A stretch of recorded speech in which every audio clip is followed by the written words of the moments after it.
Hey guys, welcome back to the channel. This is a story about what if Naruto create harem with kurenai and asuma bashing. Before I start, please support for more amazing content and do consider subscribing to my channel and share this video with your friends. This is written by Ihateheroes and link in the description and support writer. Let's start the video. Chapter 1. What's with that woman?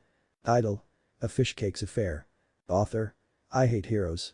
Rating: Mature 18+, contains all genres because fanfiction doesn't let me. For a more detailed summary of A Fish Cakes Affair, view my author's profile. To get on with this story, there will be changes in the following. The Eternal Manjikam Sharingan does not allow its user to summon or control the Kikbi no Imko. That means that Madara doesn't control the Kyuubi, but they do know each other. Hashirima's Mokuton can still calm demons, that's if they want to be. So the following events didn't happen. Madara didn't have the ability to summon the Kikbi no Imko in his fight against the Shodai Hokage. Mito Uzumaki did not become the first Kikbi Jinchuriki, and result Kushina didn't become the second Kikbi Jinchuriki. Naruto is the first Kikbi Jinchuriki as Kyuubi attacked for another reason that will be explained throughout this story. Besides, I believe that if Naruto is the first Kikbi Jinchuriki, their relationship will be better to write. So Kushina wasn't the one that released the Kyuubi, but she and Minato sacrificed their lives to seal it into Naruto using the Shikifujin, the dead demon-consuming seal, a seal created by the Uzumaki clan. P.S. What is said in this fic will be purely fantasy-based. Italics means the person is thinking. Bold is a demon or god talking. Enjoy. What's with that woman? It's a beautiful day, the sun's shining, birds are flocking, and people can be seen together in harmony as some couples are holding hands or kissing in public. Yes, it's a beautiful day indeed. The sounds of birds can be seen flying right next to an open window without a care in the world. The curtains can be seen flying up and due to the gusty winds. What lays behind this window, you may think? Well, right next to the window laid a golden-haired whiskered boy, or a man he would like to be preferred. Well, this man laid on the bed. One would expect he would be serene in this calm, beautiful morning. But the man looked anything but calm, as he looked petrified while being frozen stiff, because if he moved even once he will be in a world of pain. Yes, he will experience hell. The reason why he is in such frightened mood was because next to him on his chest laid a very, very beautiful long crimson-haired woman. She had light chocolate skin, looking like she loved the outdoors. Her eyes, however, were closed, showing her calm tranquility look of peace as she laid there sleeping. She shifted closer to him, making her ample breast be squeezed on the boy's man's surprisingly well-defined chest. One thing for sure is that under those covers is that the woman is well naked, wearing panties, of course. The man blushed furiously as he felt the woman's hard nipple. The woman carried on moving, making the man's body her new teddy bear as the man felt up her perfect figure. Back to the subject at hand, what made the boy scared, however, we will find out on the next episode of Dragon Ball. Cough, sorry, got out of hand there. Ding dong, the doorbell rang, making the man all of a sudden sweat in fear. He looked at the woman lying next to him, she was still asleep. He sighed in relief, so he waited until she loosened her hold and substituted himself with a couple of pillows, sneaked quietly out of the room and ran to the door like his life depended on it. The man was not wearing any shirt, only his trousers, as he was barefooted. He opened the door and checked who it was. It was the Sandame Hokage, and he wasn't pleased. He had a look of disappointment. The man looked curiously at him and the old man, making him sigh. "Naruto, I let things slide a lot of times with you, right?" said the old man to the man identified as Naruto, who nodded, remembering what his Jiji done for him. Naruto, well, you would expect he is the same Naruto we all know, but no, he is anything but the loud, brash, orange-loving boy. He is different because the loneliness and abuse he suffered as a child made him into one thing parents feared worse for their child would be, and that is a delinquent. Hey, don't call me that, you bastard. Naruto. Sorry, old man, talking to myself here, haha, laughed Naruto lightly, who scratched the back of his head, comically making the old man twitch in irritation as he sighed again. Boy, this kid makes him do that a lot. Naruto, why didn't you come to the after graduation meeting to meet your Jonin sensei, said Sarutobi to the boy he views as a grandson. Naruto looked around to see if a certain someone is awake as he responded apologetically. Old man, I couldn't make it, I was busy, sorry, while he scratched the back of his head. Naruto, you're a genin now, you should listen to your Hokage and whatever he says, said Sarutobi, showing his authority. Naruto just looked at him ludicrously, basically a WTF look, as he thought that if the woman in his bed told him to jump and the old man ordered him to stay put. You know what he will choose. But still, I will answer it for you. He will most certainly jump. Now Naruto, get your clothes and follow me to meet your new sensei, gestured the old man, but Naruto stood still, ignoring the old man, making said old man ask him again. Come on now, hurry. Naruto still stood where he was. Naruto, do I have to tell you twice, said the old man, getting annoyed as something interrupted them. "Naruto, come back to bed," said the most beautiful whining tone voice the old man ever heard of as he blushed at what he saw. He saw the most good-looking, gorgeous, dazzling crimson-haired woman as she wiped her closed eyes. Due to just waking up, she held a gray blanket to cover her naked visage and her well-defined chest. So the old man too froze as he looked at Naruto, who turned around and then blushed, so the old man added two and two together. His nose bled. He then smiled a perverted smile and grabbed Naruto's shoulders and said the four words he never said to Naruto ever. "Well done, my boy," and then the old man walked off. No, he actually skipped off. A horrible sight to see an old man skipping, especially the Hokage no less. Huh? Naruto looked on and then all of a sudden his eyes went wide in shock as he ran to the old man, not caring that he is typically half naked. "Old man, wait," the old man ignored as he skipped on, but he stopped and turned around and gave Naruto the most perverted old man look he ever seen. He shivered. The old man gave him two thumbs up at the stunned Naruto, then disappeared before Naruto screamed one final thing as held his right hand up helplessly. "She is not even a woman." Everyone in the streets who heard him looked at Naruto in disgust and speechless, thinking that the demon brat batted for the other team. They shuddered at such thought.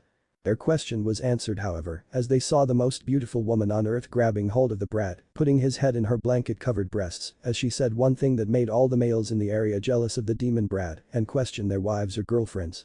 "The bed is cold without you, let's get you warmed up," cooed the woman in the most angelic voice in the boy's ears, as she possessed the most amazing ruby eyes, more so than that of the eyes of the Jinjutsu specialist Jonin. Her name is Kura something. Yes, Yuhi Kurenai. The street went quiet as everyone was flabbergasted at what they saw. One man even screamed. "Are you gay?" Naruto cried comically while in the hold of the woman, as the woman smiled a wicked smile. Back inside. Naruto was getting dressed furiously as he wanted to get the hell out of here, rummaging through his closet. "Going somewhere," said a serious voice behind Naruto as he turned around, looking at the woman from earlier leaning on the wall. She was wearing black tights, which shows her voluptuous figure. Naruto looked up and down at her figure, making her smirk as he suddenly took out a jacket, went to her and put it on for her. She looked incredulously at him, surprised at what he did. "Wear something for God's sake," said Naruto, irritated, who then found his clothes and tried to usher her out, but she still didn't budge. Excuse me, but I'm trying to dress," said Naruto quietly to her as she suddenly smiled when she walked closer to him, her head went his ears, and she whispered. "I have seen your body countless times," said the woman as she caressed his face, looking at him lust her eyes, "and yet I can't seem to get enough." She then all of a sudden licked his ears lobe as she breathed in his ear. Naruto wished there and then he could die. He then took out the closest clothes he could find and ran off. Not knowing that he took his horrendous orange jumpsuit. Women as evil as her can make a man do things you wouldn't dream of. Naruto is proof of that. Naruto looked at the clothes he took inside as he took the clothes he should have thrown away ages ago. "What's with that woman?" thought the now orange-wearing blonde. He then suddenly remembered when this woman came to his life. As looked up questionably at the wall and started reminiscing, you know, like what JD does in Scrubs. 1 year ago at the academy. Ding ding dong ding, the academy bell rang as the final year of their ninja career began. Everyone gathered round in the classroom listening to Iruka's boring lectures. Iruka's lectures was so boring that he was starting to fall asleep. Naruto heard the speaking voice of Iruka, slowly becoming just small Nias as he started to sleep. Arg, yawned Naruto as he welcomed sleep. Naruto all of a sudden woke up in an empty classroom. He looked around and then came to a conclusion. "The class is over," sighed Naruto. "Someone should have at least wake me up, it's rude," said Naruto, tiredly yawning. "Oh, the class is not over yet," Naruto said, a melodic voice. This startled Naruto. He looked at the direction of the voice. Right on Iruka's table at front of the chalkboard sat a very fine-looking woman. She had crimson hair that shone just like his golden hair. She stood up, showing him her rear end. Man, that stood out just like her breast. What's with this woman? Her rear stood in a perfect angle that caused his tool to slowly grow as she wore a navy blue jeans that made the rear end stuck out even more. His tool still grew. Fuck, stop it, thought Naruto as he still looked at her, his eyes glued on her navy blue jacket, which was buttoned up with small white buttons that went along her chest and stomach, making her seem like a perfect businesswoman, showing how confined her breast was because it looked ready to pop out any second. His tool was growing at a fast rate now. She also wore glasses covering her striking crimson eyes. Is this a dream? No woman can look like that. Should someone please wake me up? There was one smoking hot lady. Naruto's tool succeeded to grow upright, going hard right there. Luckily she didn't notice because he was sitting down and his tool was under the table begging to get out of his confinement. "Naruto, Naruto, my dear Naruto," sang the lady as she made the boy woozy at her melodic voice, like she was a siren there to tempt him. She walked towards him, making her rear and bosom bounce and sway. Naruto mentally screamed for her to stay put and stop tormenting him as she came to his table and sat down right in front of him, pulling out a report card. God, she smelled so good. What's the meaning of this? Naruto scowled the woman as she looked even hotter when she was angry. Naruto groaned as he put his head down. A finger pulled up his chin up making Naruto look at her. You better explain yourself, mister. Her legs swung as she sat on Naruto's table, while her arms wrapped into a pretzel-shaped knot, resting just beneath her large kegs, which instinctively made them more pronounced. This woman hated to wait. Naruto looked sad, making his eyes downcast. He looked so cute to the woman. My report card, said Naruto quietly. Yes, your report card. Now do you know what it entails, said the red-haired lady adjusting her glasses.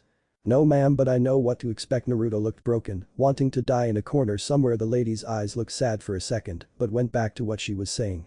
Yes Naruto, they are all F's. If you keep this up you will fail. Do you want to retake for the 4th time? Cause there isn't a 4th time, scolded the lady with the glasses. I'm trying, miss, I am. No matter what I do I keep getting the same grades, said a dejected Naruto as he for the first time almost went to tears.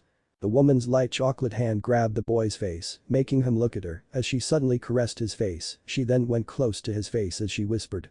Keep trying and don't give up, and if you graduate I will give you a reward, said the woman huskily making Naruto blush. What kind of reward and why give it to me of all people, screamed out Naruto slowly getting angry. How dare this lady think she can help him? Naruto never needed no one and he won't start now. Suddenly the lady bit his ear making Naruto moan loud. Naruto-kun, I know you more than anyone, you look at me and see if I'm lying, said the lady. Naruto looked and saw no hint of deception and then suddenly gulped as the woman started playing with his hair. You asked what your reward is, let me give you a taste, said the lady sweetly. She then asked him to stand up. Naruto looked at her and said he can't. The lady asked again, this time ordering him to stand up making Naruto sweat frantically. I can't ma'am, my legs are tired, said Naruto remarkably not stuttering as he tried to make an excuse, desperately trying to get rid of his hard tool in between his legs. He looked down and then looked up. The lady wasn't there as he suddenly felt someone's hand shoot at his confined tools. Naruto moaned. He looked at the hand rubbing his tool and was surprised that it belonged to the lady as she sat next to him. She smiled when she rubbed his tool, slowly teasing him, looking at him lustfully. Is this the cause for your legs, Naruto-kun, cooed the lady as she put her hands under Naruto's trousers measuring him up. Her eyes took a gleeful turn making Naruto not know why she looked happy. You're a big boy, Naruto, a very big boy, the lady suddenly giggled as she started working his tool with her hands, moving his tool up and down over and over again. Naruto moaned again and again. What are you doing? Stop. The lady kept giggling as she then bended over as she said. I'm giving you a taste of your future reward, baby. She took his tool in her salivated mouth and Naruto moaned loud as when he saw her red feverishly eyes. He busted right there. Naruto, wake up, screamed Iruka, making Naruto quickly wake straight up. He was drooling as he looked around and tried to stand up but felt his wet pants. Man, you were moaning, never knew you could do that. Ha ha ha ha, Kibble laughed as the class laughed right at him. Except for Hinata and surprisingly Ino, who blushed. Naruto groaned as he looked at his pants, which in result made his trousers wet. One thing Naruto was glad for sure was that his trousers were black. Thank God for that.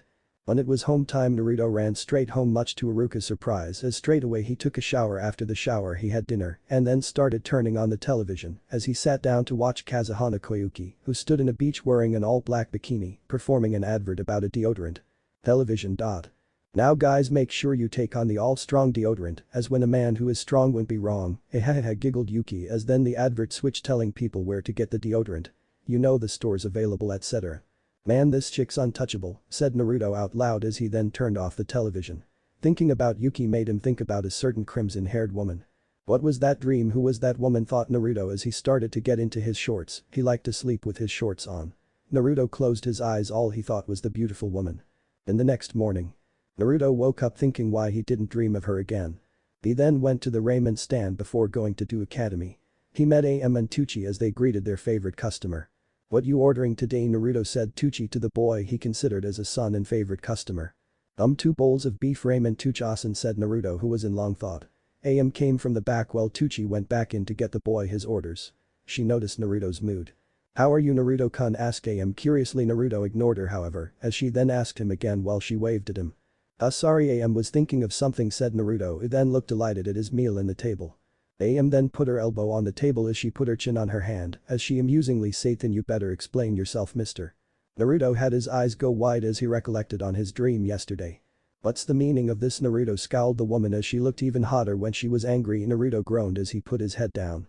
A finger pulled up his chin up making Naruto look at her. You better explain yourself, mister. Her legs swung as she sat on Naruto's table, while her arms wrapped into a pretzel-shaped knot, resting just beneath her large kegs, which instinctively made them more pronounced. This woman hated to wait as her crimson eyes glowed zealously. Naruto, hello, screamed AM, getting annoyed at Naruto, who shook his head as he suddenly stood up, shocking the poor waitress. Sorry AM, gotta go, screamed Naruto, and off he went, leaving change that is more than enough and an unfinished ramen. Good luck, Naruto-kun, screamed AM, who sighed as she smiled and shook her head. Sigh, Naruto-kun. You silly boy, thought the girl as she smiled, blushing, and then went back to work. In the academy.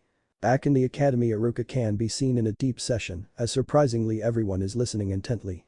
Now in the second Shinobi War, the Sanins were named when they were defeated by Hanzo. Sensei, can I go to the bathroom, yawned Naruto, who put his hands up.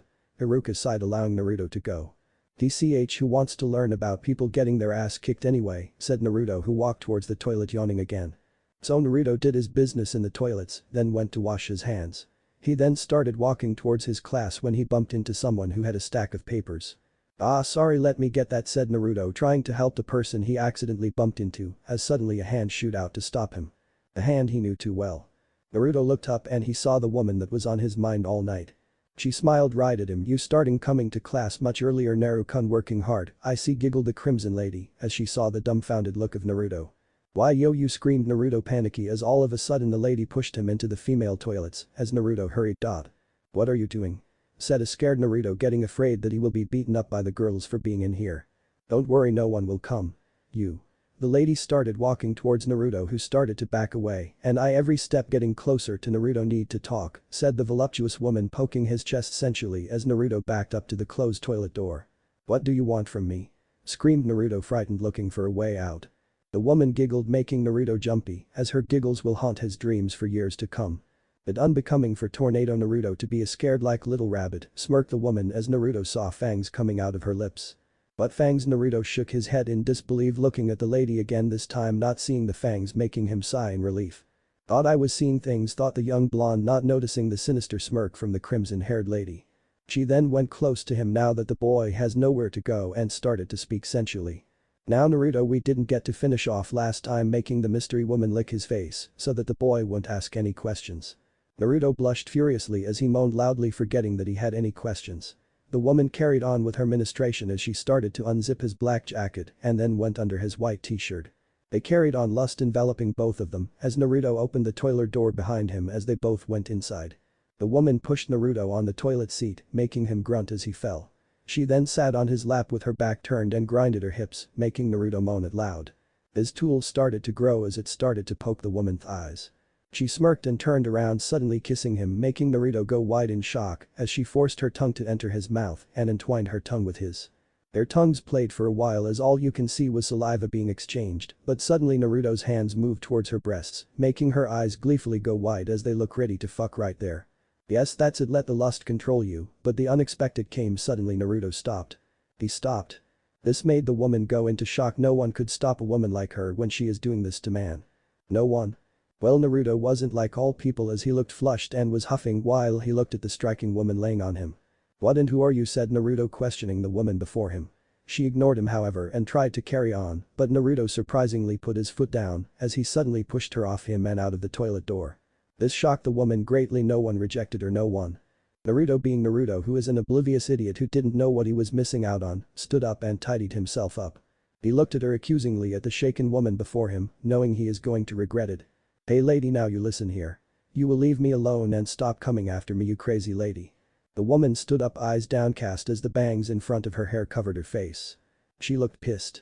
Red chakra can be seen coming out of her. What red chakra? This made Naruto's eyes go wide as he was overwhelmed. You dare reject me, reject this, the woman silently spoke, shaking her body, hypnotizing the poor boy as he shook out his euphoria. This made her even angrier. When I'm done with you, you will beg for my attention, spoke the woman. However, Naruto interrupted as he kept digging his own grave. Hey Uzumaki, Naruto never backs down, screamed Naruto. All of a sudden he felt the air turn cold. The woman smiled, a very cold smirk, making the boy shiver. She took off her glasses as she suddenly laughed. She laughed. Naruto was dumbfounded as he suddenly laughed with her, thus they laughed together. As suddenly Killer Intent thundered the whole toilet as the room shook. You will pay for your insolence, screamed the woman in a demon-like voice, showing her fangs while her eyes glowed red, making her look like the devil ready to smite him. Naruto did what any man would do, he screamed like girl. Then he fainted. Thud. Woke a dazed Naruto who shook his head. He realized where he was and was greatly embarrassed. Naruto was still sitting on the toilet seat. So he quickly finished up and ran off home, forgetting about class. Not knowing the complications of his actions. 1 week later at the academy. Naruto looked angry, no, he looked downright pissed, as he looked like a man that suffered nightmares and had sandbags under his eyes. People looked afraid as they were making way for him because this whole week he was on a rampage. No, like a tornado. He was pondering on what happened this past week, making him angrier and angrier. As he went past the academy training ground, he saw the live person he didn't want to meet waiting for him at the gates. Uchiha Sasuke, with people surrounding him, i.e. his fangirls. Naruto sighed, knowing what he wanted. And then smirked, cruelly similar to a certain red-haired vixen. Time to lose some stress, muttered Naruto, cracking his neck. There was a crowd covering the training ground as 2 people looked ready to fight, much to the enjoyment of the crowd. Sasuke beat that baka, screeched the Sakura. Surprisingly no one minded, but one person, as she and Ino looked to rekindle their friendship for now. A certain blonde-haired youth glared at her with narrowed blue eyes, promising pain. Sakura shut up right there and then. "Hey, why is Sasuke trying on Naruto? Doesn't he ever give up?" said Kiba with Akamaru, who barked in agreement. "Troublesome, it's Naruto we are talking about. For some reason he is the lowest in the class. I think that's why Sasuke is refusing to believe that dope is stronger than him," said a tired-looking Shikamaru. "He is Chump, known as Jump Tornado Naruto," said an eating Chouji. "Yeah," shudders Kiba, "all of a sudden he is one dude I don't want to meet in the dark alleyways." Kiba remembers when he called Naruto a dope, remembering the first day of the academy he wanted to make his mark when he started to pick on Naruto.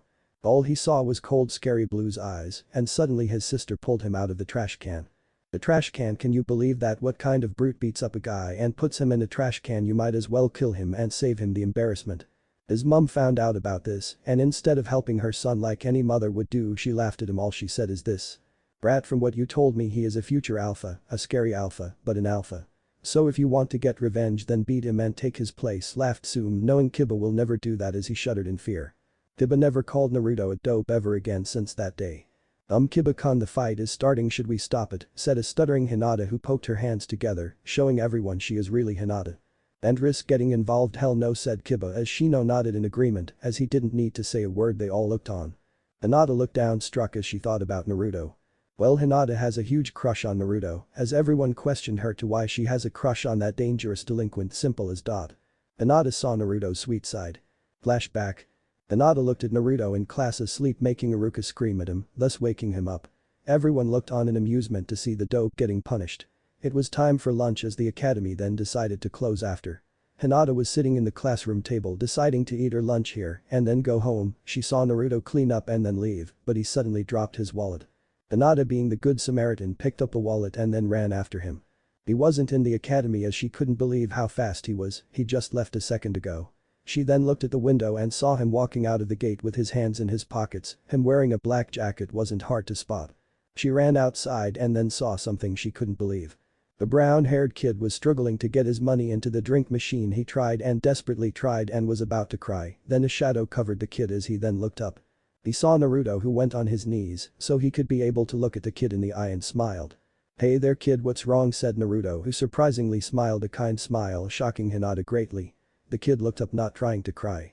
"I can't get money in machine, mister, I want drink," stuttered out the kid, trying to control himself. Naruto shuffled the kid's hair and told him he has a secret move that will let him get his drink. The kid brightened up and asked him to show him.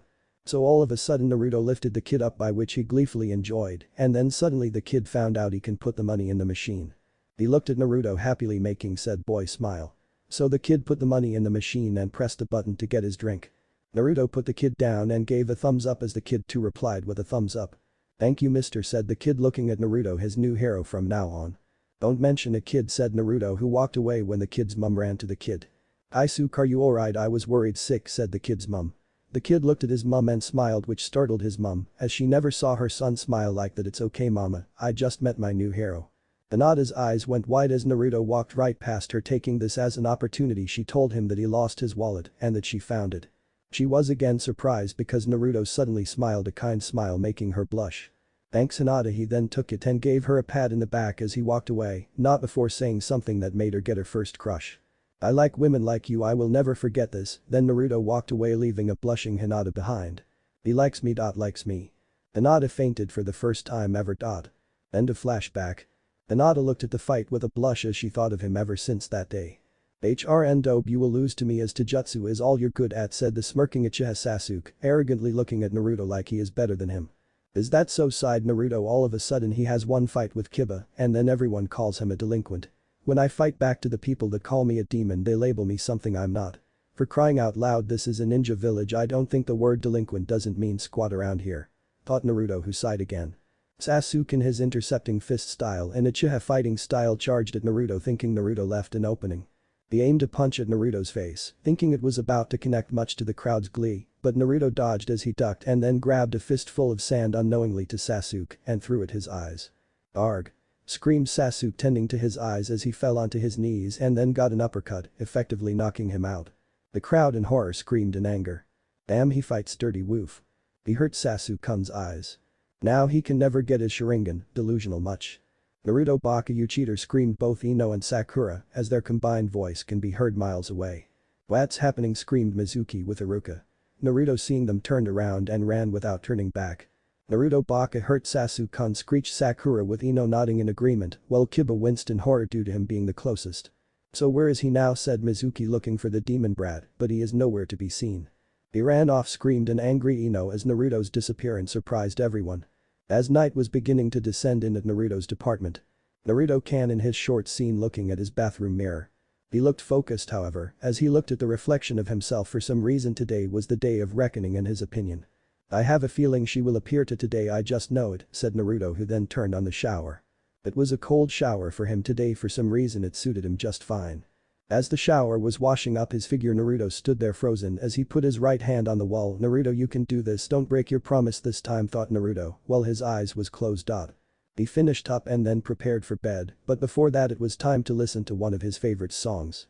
As he leaned on the side of the wall of his bed under the window, as the moonlight was his only source of comfort and light, he put on his headphones and started listening to the song he can definitely relate to. He was doing anything not to go to sleep, so he sang along in really good voice. Bon Jovi, "It's My Life." This ain't a song for the broken-hearted.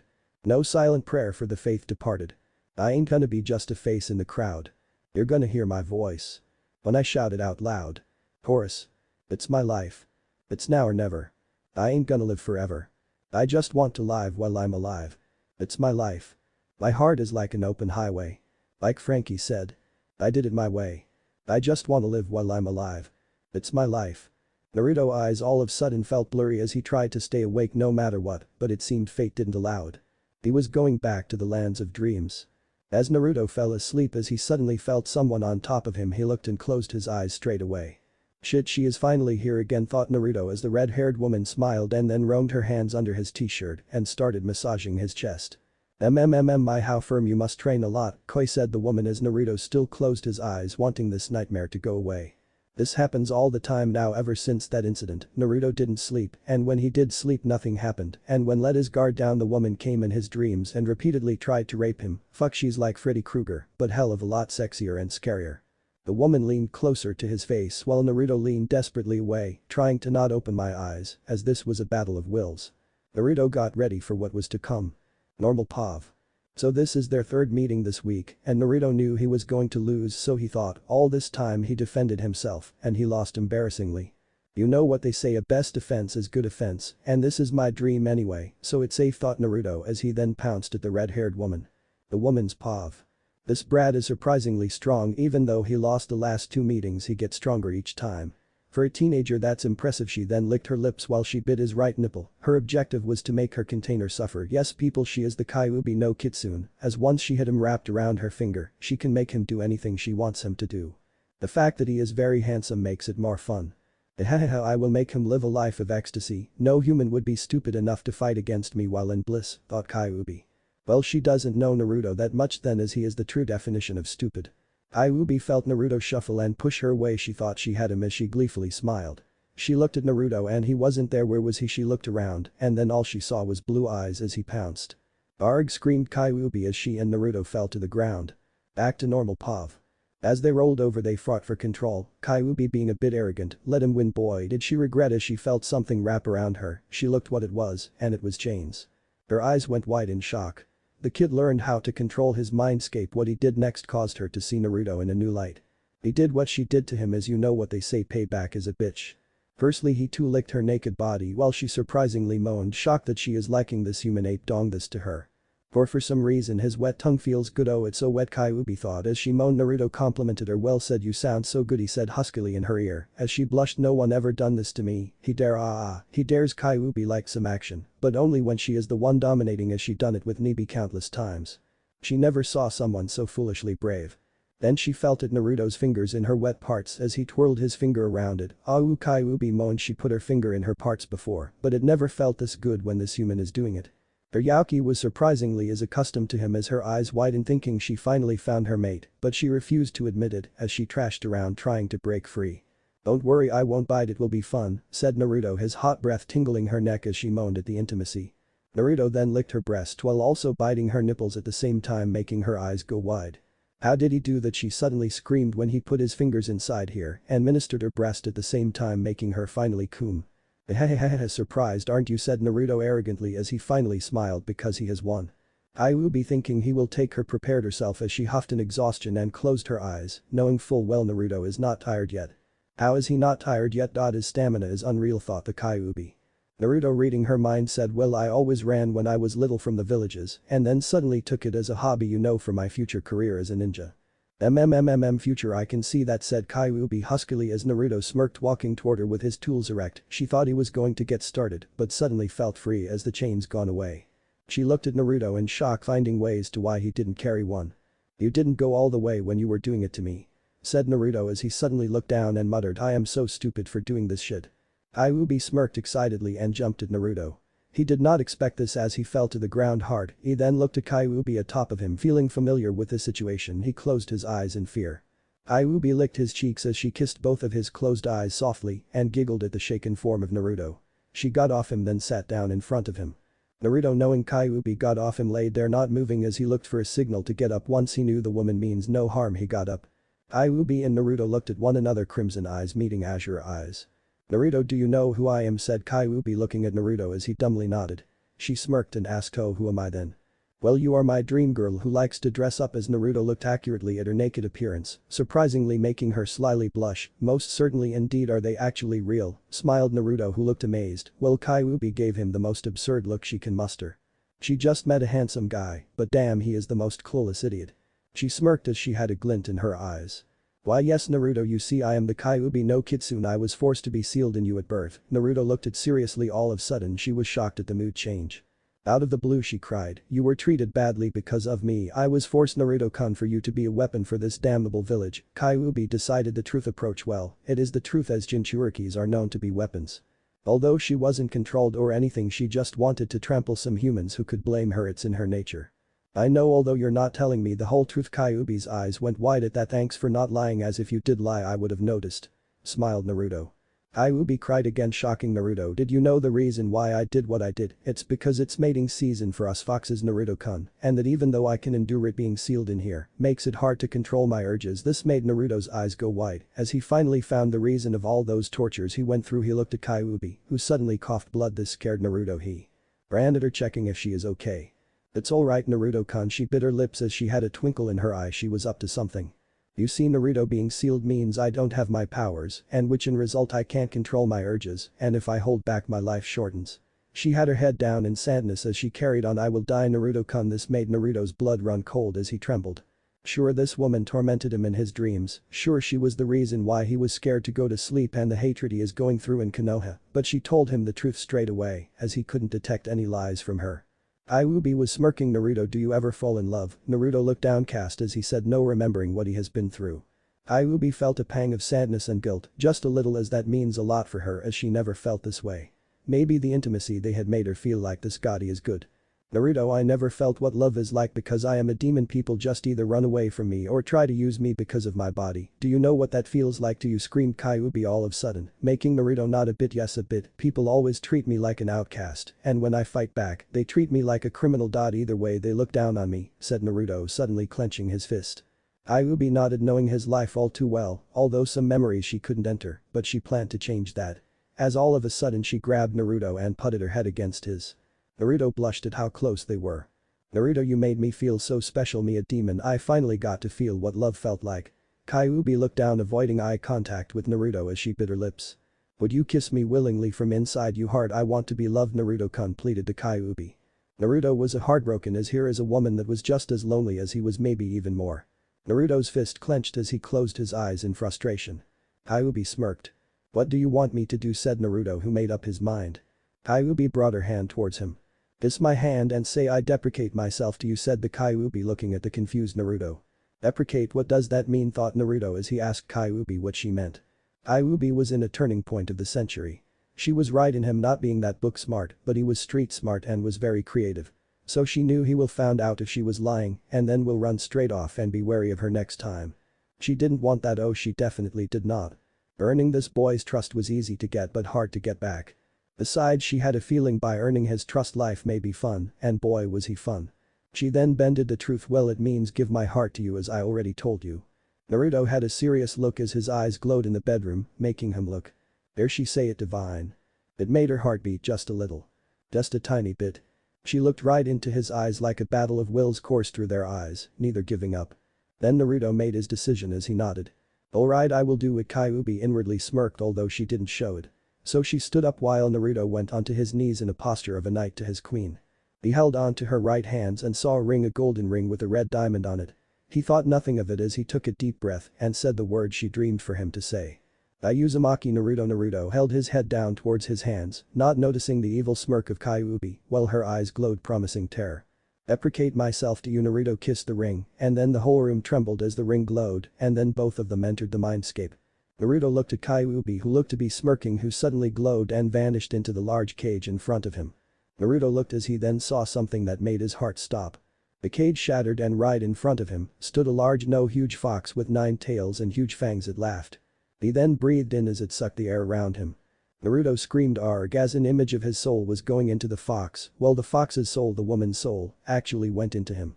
Naruto felt weak as he was about to faint, but before he closed his eyes heard something that made his heart stop. May I pronounce the husband and wife kuku? Erg, screamed Naruto as he woke up in sweat. He then looked at his bedroom window and found out it was morning.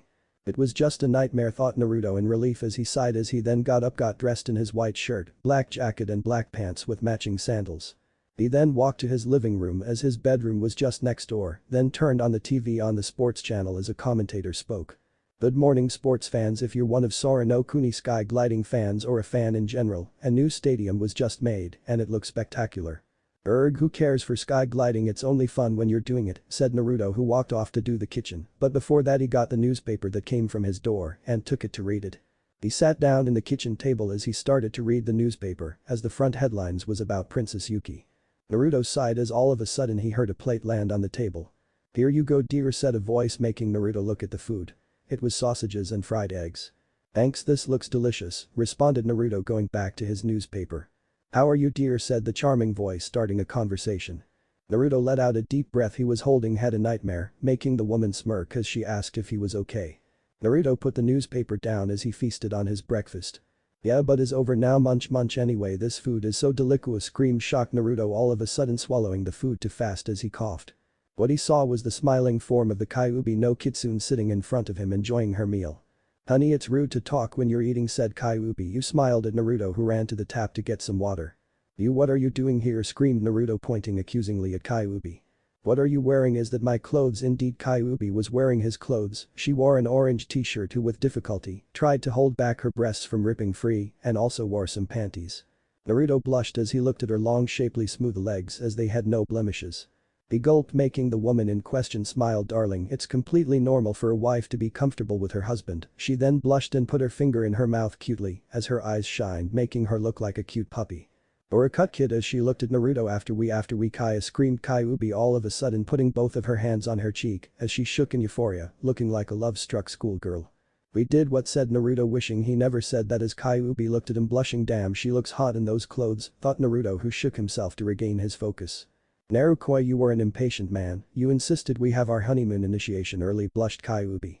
Naruto looked like lightning struck him as he screamed honeymoon initiation, and then he fainted. Kyuubi giggled as she looked at Naruto. Life will be very interesting, and then picked him up to the living room. Naruto opened his eyes as he woke up in the couch with a wet towel in his head. He stood up as he said what happened while scratched his hair. You fainted, Naruto said Kyuubi as Naruto looked at then stood up ready for battle. You, what are you doing here? Kyuubi rolled her eyes at the familiarity as she suddenly disappeared fast. Naruto, as the red-haired vixen came from behind and then backhanded him as he then flew across the room. But he never made an impact as Kyuubi wrapped her tails around him in order to subdue him. Naruto coughed as he had a busted lip. He looked at the Kyuubi as she looked at him in the eye. She was pissed. Now look here. I am here now and you are going to live with it, said Kyuubi heatedly, making Naruto move around in order to get free. You're the Kyuubi, how can I live with it? You tricked me. Screamed Naruto. Kyuubi sighed as this boy irritates her to end. Now that may be true, but I am not fully free, you see, as I didn't trick you. Well then why are you free and not in my mind? Asked Naruto. Kyuubi sighed again as she had a lot of explaining to do. I will tell you, but do not interrupt me. If you do it won't end well, Kyuubi threatened lightly. Well, Naruto doesn't need to know that. Naruto fearfully nodded in agreement as Kyuubi started to tell him the situation. Now although I'm out of the cage I'm technically not free. Kyuubi looked at Naruto who was listening intently as she sighed. Why doesn't listen he be like this in class? Well, I basically jumped from one seal to a more preferably better seal. Naruto put his hands up, wanting to ask a question like he is in class. Kyuubi ignored as she carried on. A seal that made us bond in a master and vassal kind of way. You can speak, Naruto gestured Kyuubi. Well so I am the master and you're the vassal? Asked Naruto curiously, making Kyuubi laugh. Well, before we get to that let me explain in more detail the bond we are in. Making the Naruto nod. Well, the bond can never be broken because the same rule applies when I was sealed in you. I die and you die or vice versa. Naruto nodded, understanding everything so far as all of a sudden he was pulled towards Kyuubi, making them face one another. To answer your question, this isn't one of those movies where the dragon pledges his loyalty to the knight. This made Naruto's eyes go wide at what she was implying. She smirked an evil smirk. It's the knight that pledges loyalty to the dragon. She suddenly kissed him deeply. Naruto's went in shock as his mouth got raped by the fox lady. She let go of his lips as she then caressed his face, which she said made Naruto's life turn sideways. No, it went upside down. Isn't that right, my dear vassal? Kyuubi laughed as Naruto, who was let go of by the Kyuubi, stood there gaping like a fish. He just sold his soul to the devil. Well, a foxy devil, but a devil nevertheless. He was screwed. He looked at her as she looked at him like a predator stalking her prey when she said in a demonic voice. You're mine. End of flashback. Back original timeline. And here she is now living with him while she hid from the villagers. Well, not anymore since the old man approves of her, sighed Naruto as he walked towards the training ground the old man Hokage told him to go. It was time to meet his team and boy was he in for a surprise. When he got there he saw a pink-haired girl with a ridiculously large forehead. She looked at him as he looked right back. Silence loomed as the wind bellowed furiously. The both pointed at each other screaming. Baka Sakura. Birds flew off as they ran from the area. 2 hours later in the Team 7 training ground. The new Team 7 gathered around while the Jonin sat on the grass with their new teacher standing up as he snapped his orange book closed and put it in his back pocket. He looked at his new-to-be students as he sighed. Now that we are all here we can get this underway, said Kakashi, who looked at Naruto accusingly when he said that, making the boy twitch. You're the one that's 2 hours late, thought Naruto, who was nursing his head looking at Sakura, who was nursing her fists. Man, that woman hits like a gorilla as much as she screeches like a banshee, sighed Naruto, who looked at Sasuke. Sasuke looked stoic as always, making Naruto cry comically. Why do I have to be in this team? I might as well go to the academy. Kakashi looked at Naruto intently, remembering what the Hokage told him. Flashback. Kakashi, watch out for Naruto, he is a handful, said Sarutobi to his shinobi, who nodded. Hi Hokage-sama, I know he was the one who defeated Mizuki, making the old Hokage nod as he puffed his smoke. Yes, he defeated Mizuki with a kenjutsu he learned in 2 hours. It's rather unbelievable, but since it's Naruto I'm not too surprised. Kakashi nodded as he looked at the boy's file as he asked his leader a question. What happened to Mizuki, making the Hokage sigh. Well, his body is nowhere to be found as it is like he disappeared into thin air. Kakashi shook his head, reading the boy's ludicrous file. What, Hokage-sama, you say something, said Kakashi to Sarutobi, who sighed in frustration. Just leave, you are dismissed. End of flashback. Okay, let's see, how about we get through introductions. Kakashi said as he looked at Sakura. You Pinky, you're first. The nickname made Sakura anger, thinking he was making her look bad in front of her Sasuke-kun. What do you mean?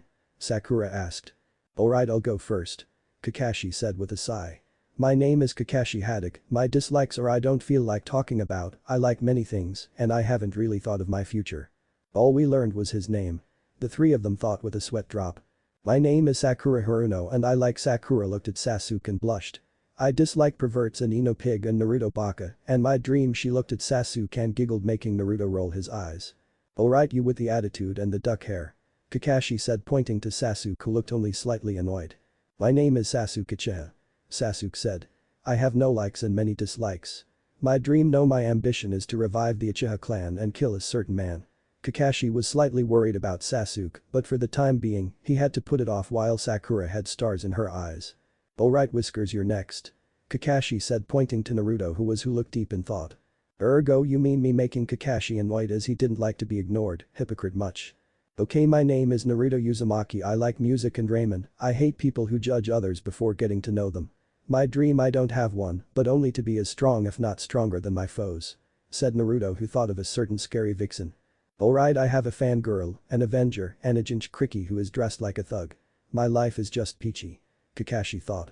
Alright, since Naruto didn't come yesterday, we'll commence for the Jonin test now, as Kakashi then held up 2 bells. The ones who get the bells pass gets to eat, while the other one is tied to the pole. But Kakashi-sensei, there is only 2 bells. Sakura screeched, making Kakashi wince. Exactly, one of you will not pass and will be sent back to the academy. That got shocked looks out of everyone. So you better come at me with the intent to kill. Go. Kakashi shouted this out and watched as the group disappeared. Except for one. You know you're supposed to hide, right? Naruto smiled as he cracked his neck. I like to fight head on, making Kakashi sigh, just like the report described him, headstrong and a bit dumb. Kakashi put his bells back in his pocket as he looked ready to pull out a kunai, making Naruto tense, but instead he pulled out his favorite orange book. He then lifted his left hand while his right held his book and gestured to come and get me to Naruto. Boy, let's see what you got, said Kakashi to Naruto, who suddenly laughed. In their hiding places, Sasuke and Sakura can't see what's happening. What's that Baka doing? He is going to fail, said Sakura quietly. Sasuke just looked on with interest. Kakashi looks at Naruto from his book as he had a feeling that what he did was the wrong thing to do. Ahahaha, laughed Naruto as he said, you know what I like from this village? Kakashi looked on curiously, waiting for an answer. It's that for a ninja village it tends to underestimate others, as suddenly Naruto was behind Kakashi fast. Kakashi, for one of the great villages to do such a thing, is kind of pathetic, said Naruto, who then poofed out of existence. Kage Bunshin, said Kakashi, who jumped out of the way, turning around to look for the boy while the smoke of the Kage Bunshin cleared. That was his major mistake, as suddenly Naruto jumped out of the smoke and speared Kakashi from behind, making Kakashi turn around in shock. What? Kakashi and Naruto fell to the ground, with Naruto sitting on top of him as he screamed, when was that a Kage Bunshin fool, making Kakashi realize something. What Naruto did wasn't a Kage Bunshin, it was a smoke screen, as that was really him that moved fast. This made Naruto right about one thing. He really underestimated Naruto, thinking all he knew was the Kage Bunshin. What Naruto just did would have been noticed by him if he really was serious. If Naruto was an enemy, Kakashi would have been killed foolishly. What is this boy hiding? The Hokage needs to know about this. Naruto swung his right fist, intent to pulverize the Jonin, when Kakashi intercepted him quickly and then twisted the boy's right hand, making Naruto go to the side, as he suddenly smiled and then poofed. That's a Kage Bunshin, thought Kakashi. For fuck's sakes, we gotta kick his ass together. Naruto asked, irritated to both Sasuke and Sakura, who looked unconvinced. Why would we listen to you, Baka? Sakura screamed, but even she doubted it but wanted to look good for Sasuke. Sasuke just looked thoughtful while he looked at Naruto. I will do it myself. Sasuke jumped off, making Sakura swoon at how cool he is. Naruto looked at Sakura and asked to team up. All he got was a punch. Poof. Leaving the girl alone to go after her crush. You may have more potential than Naruto, but look at you now, said Kakashi as he looked at Sasuke, who was dug alive, leaving only his head. A scream can be heard, making Kakashi twitch in annoyance. It would seem your other teammate has been apprehended, said Kakashi. Sasuke replied with a grunt, making the man sigh. It was just a D-rank Genjutsu. Is she really the top Kunoichi of the year? Kakashi thought, believing what Naruto said was true as he walked to get Sakura. This village really went down the drain. But then Kakashi heard a ruffling from the bushes and in came Naruto, who looked very serious, eyes narrowed to glowed with vigor. He looked very serious. He looked like Sensei. I'm to be serious with this young man, Kakashi thought as Naruto walked towards Kakashi, intending to kick his ass as he then disappeared. Kakashi, although was surprised that Naruto was fast, he knew where the man was. On my left, thought Kakashi, and was right. Naruto did come from the left. Kakashi aimed to punch him, but Naruto dodged in midair and then did a spin kick to his head. Kakashi blocked the kick as he slid a couple yards. You're good as expected from Tornado, Naruto said Kakashi as his eyes suddenly went wide when Naruto did a series of hand signs, wind release. Drilling air bullet, screamed Naruto as he shot amazingly multiple massive drilling bullet of destructive wind towards his sensei, intending to kill him. Kakashi responded with his own series of hand signs water release. Water encampment wall as a wall of water was formed around him, shielding him from Naruto's attacks completely as it was intercepted by a fence of water blown out from the mouth and is raised from below with tremendous might. The water is blown out in the form of a circle around the Kakashi, making no room for openings. The area was covered in water as both shinobis stood on some land opposite from each other. "You keep surprising me, Naruto. Any other cats you need to get out of the bag," said Kakashi, who smiled at Naruto. Naruto inwardly blushed while he was thinking of another certain secret he has been hiding in his home. Unfortunately, the bell rung loudly as it can be heard. Kakashi sighed as he said, "Time's up," Naruto making the young man nod in agreement. Kakashi sighed again as he looked at his soon-to-be failing group as the one that was stuck in the stump was Sakura as she was kicking and screaming. "For supposedly top Kunoichi, you're rather dumb," said Kakashi, making said girl scream louder at being compared at Naruto. "Well, you should be. He did better than all of you," making both Naruto's teammates' eyes go wide. Sakura screamed, "The baka. What did he do?" as she was denying anything Naruto done, making the boy sigh as Kakashi ignored them. "You all fail. Sasuke, all you think about is yourself. Sakura, all you think about is Sasuke. Naruto, all you." Ching. Kakashi's eyes went wide at that sound. He looked at where it was coming from and he saw Naruto playing with it. He touched the side of his pockets and was alarmed. "Where did you? How did you?" "Our first encounter," said Naruto, making Kakashi's eyes go wide, remembering the clone incident. Sasuke and Sakura looked frozen at what they just saw. "So what are you going to do?" said Kakashi as Naruto suddenly smirked when he got another trump card. "The orange book." Kakashi's world just froze. "Maki-chan is going to." Naruto was interrupted as Kakashi screamed frantically, "No, don't say it, please, you okay, you pass." Naruto smiled. "All's well that ends well." Hokage Tower in the office. The Jounins gathered in the Hokage's office to offer their verdicts. "What's your verdict?" said Sarutobi seriously to his Jounins. Team 10 pass, said Asuma, who carried took time, but they're perfected their teamwork just like their parents. Hope they will be greater than them. Sarutobi nodded at his son, who then looked at Kurenai. Team 8 passes also, they had good teamwork since they were already friends. Hinata is shy, but I will work on it, and Kiba the same, said Kurenai with Anko, who nodded in agreement. Kurenai intended to deal with Hinata's crush when she finds him and beat Kiba's perverted nature out of him. Sarutobi shivered at her look and then looked at Kakashi, who sighed. Team 7 passes. Everyone was shocked since he made all of his team suffer and fail before. What is it the Uchiha, said Anko, who rolled her eyes as Kurenai bumped her elbow to be quiet. Kakashi sighed. Well, it was the tornado, making everyone's eyes go wide. What? It was Naruto, wasn't he considered a failure, said Kurenai with Asuma in agreement. Kakashi sighed as he told everyone what happened, what Naruto told him, everything. The room was shook in disbelief. Sarutobi sighed as he said, I knew it. Everyone looked at him for an explanation as he just shook his head in sadness. The academy screwed up, simple as that. But sir, how can they screw up, said Asuma as Anko interrupted him. He is known as Tornado Naruto because of his rampaging nature, and also it is said he is involved with Yakuza. Don't think that's true, but nevertheless he is a total enigma. Kurenai nodded in agreeing with her friend. Sir, can you tell me more about him? I thought he didn't know wind techniques, and by the look of his eyes, he was holding back, said Kakashi. Why do you think the Kakashi, said Guy as everyone looked one. Is that, well, it's personal, but he had the same eyes as sensei. This made everyone look confused as to why he is comparing Naruto to the yondaime. Sarutobi, well, he looked shocked as you can get because the fourth, well, his eyes were cold because of the war and all of the people he killed had took toll on his mind. As the eyes was the window to the soul, if Naruto had the same eyes then Naruto must have seen what his father seen at such a young age. This made him even more mysterious. Everyone looked at their leader when he said, everyone come here tomorrow after you meet with your teams, and Kakashi, bring Naruto with you. Sir, what do you intend to do, said Kakashi, surprised. What I should have done long ago, and speak with Naruto and get this done with once and for all, said Sarutobi grimly, making everyone gasp as he then screamed. Dismissed. Everyone dispersed. In the dango shop while Anko was eating furiously, Kurenai looked deep in thought. Nai-chan, what's wrong? You're not eating your dango, said Anko to her best friend. I was thinking of something, that's all, said Kurenai as Anko looked on and then smiled perversely as she said, thinking of a certain tornado that you wish to be blown away of. Kurenai blushed as she screamed at her friend, who laughed. Then Anko turned serious, making Kurenai serious as well. I know what you're thinking. He was known as a failure who failed the academy 3 times, but at the office the Hokage thought differently about him.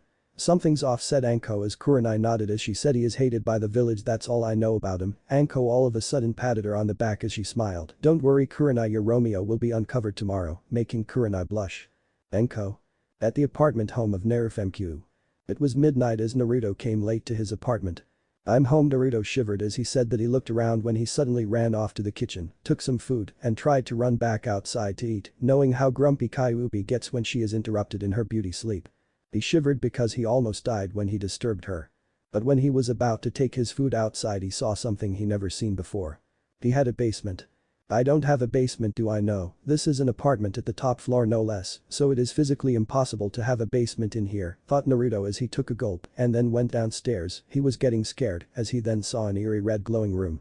Naruto's heart almost stopped as he walked shakily when he suddenly put his ear to the door. He heard moan-like voices. Ah, Mizuki, this feels so good. I never felt such ecstasy in a long while. Mizuki, Naruto twitched as he had enough as he thought. She says I'm not allowed to see other girls or she will kill me, but she is with Mizuki, team of all people. Naruto opened the door as he rushed in. What he saw made his world shatter. He saw Mizuki on an operating table as he looked to be screaming, begging Kyuubi to stop. He then saw Kyuubi while she had her back turned. He called her name. He wished he never done that. As when she turned around she was in a fox-like form. Her beautiful face was gone, replaced with a fox face human hybrid as she had long claws and her body was enveloped with fuel the way to her back at least as he nine tails swirled around. Her hair became wilder as it went all over the place, her red slit eyes glowed in terror. But what scared Naruto the most was the organs she had on the table next to her and what she had in her right hand. He gasped. It was a heart. Mizuki's heart, and it was still beating as Mizuki was screaming. That can be right. He should be dead, right? Naruto looked at Kyuubi, who smiled compassionately to her husband. But to Naruto was a smile of terror as she said. Welcome home, dear. Naruto just froze as his mind completely shut down.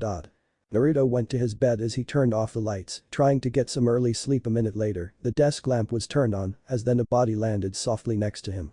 Naruto shivered as he knew who was sleeping next to him. His wife. Freaking hell, I'm married to Jack the Ripper, thought Naruto as he trembled, knowing that she is looking at him.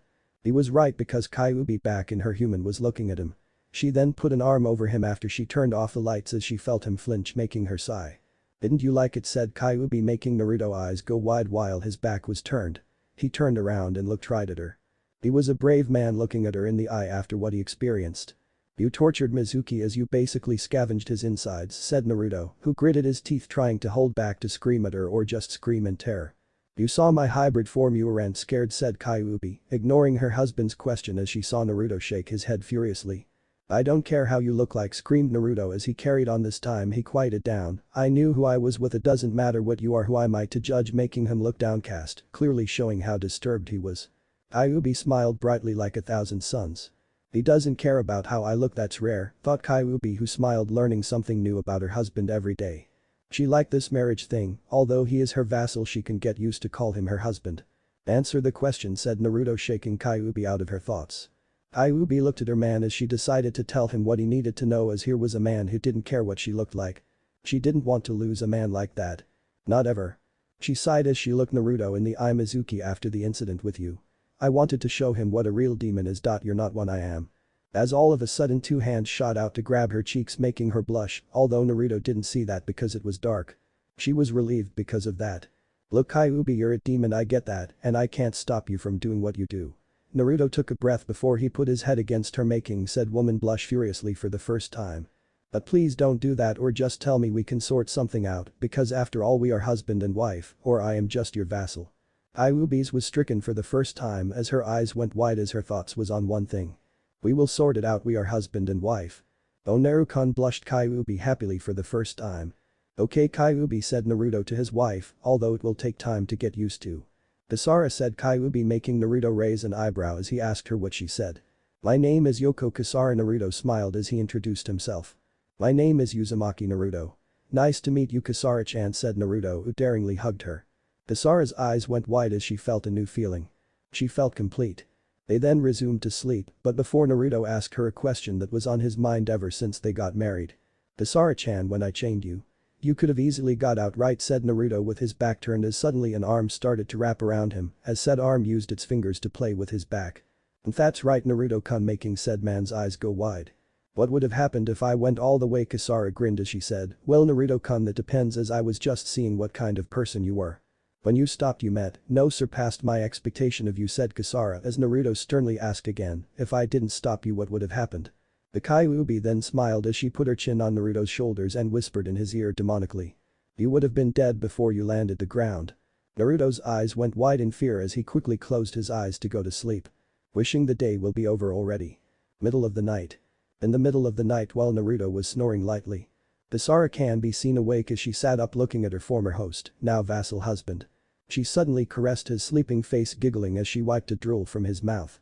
All I have to do now is let him accept my little problem, giggled Kyuubi thinking about the time Naruto was disturbed of her action. What a great husband you will be my vassal. Kyuubi slept as she held Naruto on her grand firm yet soft assets. Naruto slept comfortably tonight. Sakura slept happily. Both not knowing that the calm is over and the storm is yet to come. Author alert. This is a harem fic for older hot women of the Naruto series. Only Naruto needs to be spoiled, don't you think? Kyuubi will be a jealous evil pure demonic woman as she is going to be very possessive of Naruto and only wants him for herself. Poor Naruto, what will he do? The word count of all my chapters will be around 10k 20k as a good fic is a fic with lots of word counts. Review. Or Kyuubi will come to your dreams. Lucky bastards. Chapter 2. What love does to you. Here is chapter 2 guys, so sorry I was late, got exams coming up so no updates till it's over. Italics means the person is thinking. Bold is a demon or god talking. Enjoy. What love does to you. Training ground 7. Where is that baka? Sakura shouted like as she stood near Sasuke, much to his ire and to their surprise Kakashi was there as well. The two other academy teams were also gathered as apparently their senseis wanted all three teams to train together.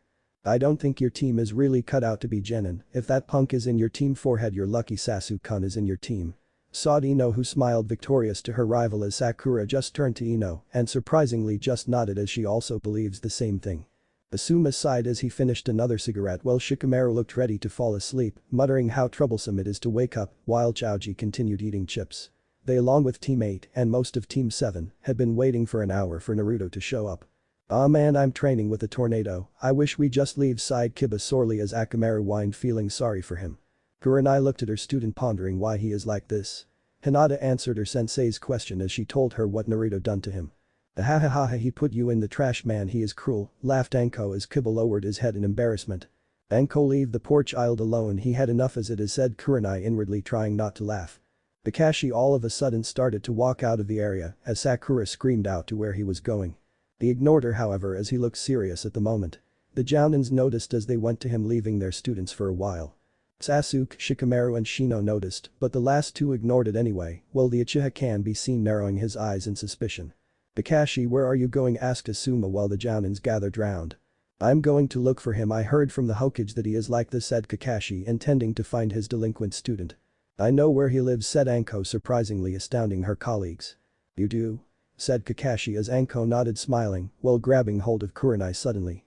"Hey, what are you?" Kurenai was interrupted as Anko said that she and Kurenai will go and get him as she then ran off dragging the red-eyed woman with her. "What was that about?" said Asuma while Kakashi shrugged, bringing out his signature orange book, making the smoker sigh. "Konoha Market." "Anko, do you really know where he lives?" said Kurenai, not knowing why she is going along. Anko looked at her friend and smiled. "Nope. Just as I thought," sighed Kurenai as Anko carried on, "but we are going to find out." And thus the search for the shinobi delinquent has begun. The home of Nerufmq. "Erg shit, I am late," screamed Naruto, frustratingly raiding his closet. "Naruto darling, what are you doing at this hour?" said Kasara tiredly as she groggily woke up. "It's 12:00 in the afternoon," screamed Naruto at his mistress wife. "Ah baby, that's not how you talk to your owner or wife for that matter," giggled the Kyuubi as she saw Naruto fall on the floor, trying to put on his trouser too quickly. "Alright, let's make you breakfast or lunch," said Kasara as she got up to go to the kitchen. "I don't want breakfast, I will eat later," said Naruto, making his wife sigh. "You are going to eat, Naruto." "I am not going to eat. It's late," as suddenly he felt the air turn cold. "You are going to eat," said Kyuubi demonically while the atmosphere froze. "Yes ma'am," said Naruto submissively as he cowered while he gulped. But smiled Kyuubi as time moved on again. "Damn, her anger makes the world stop," thought Naruto, sighing in relief while he wiped his forehead, thanking God it's over. She was one scary woman as he again wished that it was a dream. "Naruto, breakfast is ready." Kasara's voice can be heard from the kitchen. "Humming," screamed Naruto as he ran, not wanting to face her anger. Ichiraku's ramen stand. "Welcome to Ichiraku's," greeted AM to Kurenai and Anko. "Ah sorry, we are not here to eat," said Kurenai, trying to hold back Anko from ordering. "Then what are you here for?" asked Tucci as he came out from the kitchen. "Do you know where Naruto lives?" asked Anko. This made the father and daughter tense, but it was noticed by both Jounins as they nodded at each other. "Why do you want to know where he lives?" asked AM looking at both Jonin suspiciously. "Well, he is late for a meeting for starters and we are looking for him," said Kurenai. "Then you should wait for him, he will come," said Tucci sternly dismissing both women. But Anko was rudely interrupted by AM. "Why are you asking us go to the Hokage?" AM looked angry as Anko looked to respond but was ushered out by Kurenai as she bowed and left. "What their problem anyway?" said Anko, not liking the ramen girl's attitude.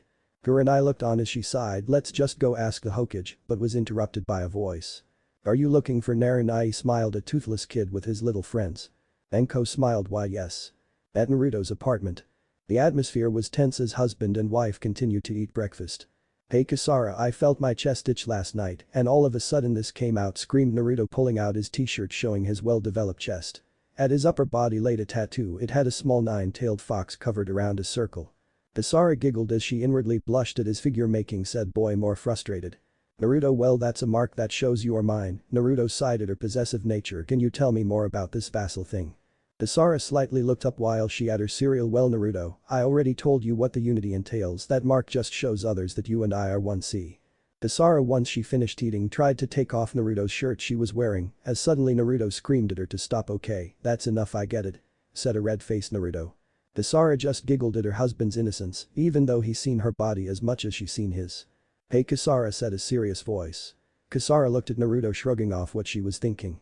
What happened to Mizuki? Kasara inwardly was surprised as she tried to bring out an excuse. Ding dong, the doorbell rang interrupting their discussion. "I get it, you just stare right here," said Naruto, who then left to get the door leaving the Kyuubi no Kitsune to her thoughts. Saved by the bell, Kasara sighed as she thought about her latest patient. She will get to him later as she had a surprise for him. "You sure this is the place?" said Kurenai as she clearly didn't like what she saw. They were at the slums of Konoha where lots of criminal activity ensued. "Yup, Narinai lives here," smiled a cheerfully Mogi. Kurenai looked at the kids and asked them if they were not scared at coming to these parts of the village. "Well we are, but," said the snoot-nosed Jonin contemplating his thoughts. "Boss will protect us," said Konohamaru as he punched his fist in the air. Mogi nodded. "That's true, boss is very strong." "Yeah, like an action hero," said Jonin making Konohamaru bump his head. "We are not kids anymore, Jonin, we are part of boss's group now." Kurenai giggled while she thought Naruto is well liked by these kids. "Action hero, how is he that strong?" said an amused Anko. Konohamaru, not liking her tone, responded that his boss can kick her ass. Anko, not liking people saying that to her, screamed, "Well, if I saw him he will fall in 10 seconds flat." 10 seconds, huh, said a voice behind her. Everyone looked and saw their topic of discussion. Anko and Kurenai froze as the kids screamed at their boss running and hugging him. "Easy there kids, what did I tell you not to come here alone?" scolded Naruto. "But boss, we just wanted to see you," whined Mogi. "Yeah boss, we like to play ninja with you," said Konohamaru, as then the kids nodded cheerfully. "You like to play ninja?" said Anko, who giggled at Naruto trying to annoy him. Naruto just looked confused at her. "Well yeah, if they want, they're just kids." Anko went quiet as she didn't have anything to say, while Kurenai just looked on. Naruto knelt towards them breaking the news that he can't come. "Hey kids, sorry I can't play, these ladies are here to take me because I'm late." You see, the kids whined, but then hoped because Naruto said he will play with them after. "You're surprisingly good with kids," Naruto said in amazed Kurenai. Naruto, well, he just scratched the back of his head as he lightly blushed. "Nah, it's nothing," and then laughed lightly. Anko and Kurenai looked at one another clearly surprised. "Is this Naruto?" What are your names?" said Naruto scratching his head again, embarrassed. "Well, since you don't know us, I'm Yuhi Kurenai and this is my friend Mitarashi." Anko gestured Kurenai.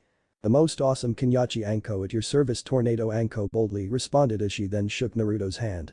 "It's Naruto. Uzumaki." Naruto smiled. Naruto, who then told the kids to run off as he and the Jounins have business to tend to.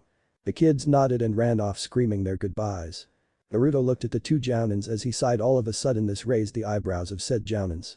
"Well, can you go ahead, I catch up," said Naruto, wanting to tell the lady inside he is going. "No way, you're coming with us," said Anko, not taking no for an answer. "That's right Naruto, you are very late, 3 hours perhaps," said Kurenai, making the Naruto's eyes go wide. "What, just a second, I need to get my jacket," said Naruto as he went back inside. The two female Jounins stood outside politely waiting. Well, Kurenai was, but Anko wanted to go inside. Back inside. Naruto met Kyuubi at the hallway as she was watching the conversation, surprisingly not being found out. "Kasara, I am going." "Yes," said Naruto looking at his wife. Kasara nodded as she suddenly hugged him, much to Naruto's surprise. "Have a nice day Naruto-kun." Kasara turned away as walked back in the living room, leaving a surprised looking Naruto behind as she never added a suffix to his name. He rushed back inside the living room looking at the Kasara who sat to watch some television. If you need anything you know where I will be. Kisara nodded as he then went back to the two Jounins. You want anything to drink before we go, said Naruto to the two Jounins as they then looked at each other as Anko asked for some. Naruto went back inside to bring out a bottle of water and gave it to her. Anko thanked him, thus they set out to the meeting. When they left, Kisara can be seen at the window with a serious look as she then disappeared. Training ground 7.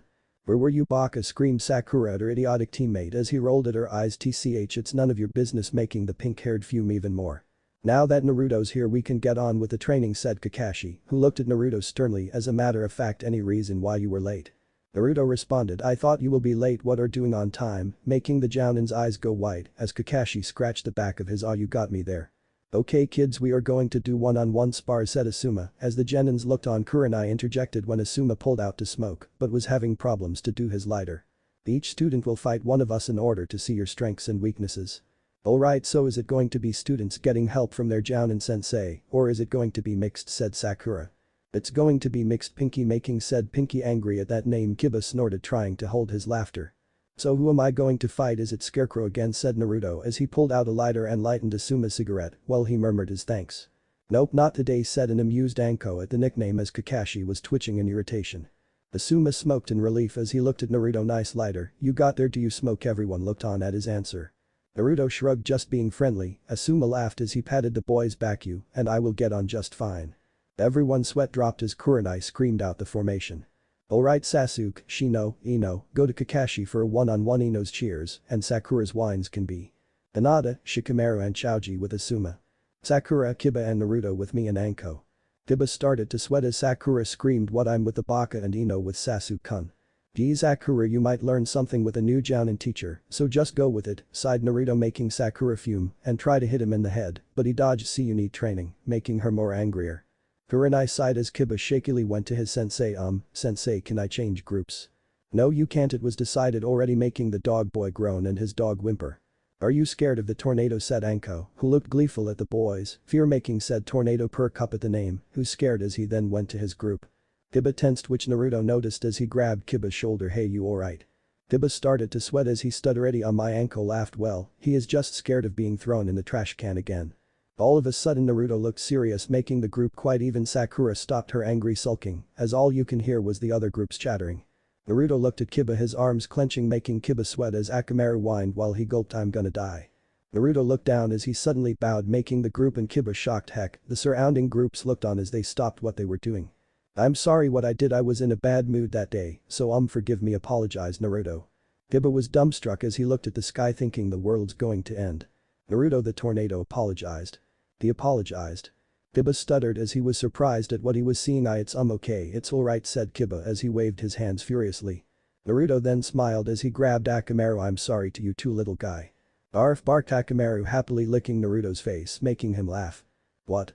What has got into you, Naruto? Baka screamed Sakura, not believing her eyes. Naruto ignored her as gave the dog back to Kiba and looked at his sensei. For the day, now that this is over with, let's begin our session.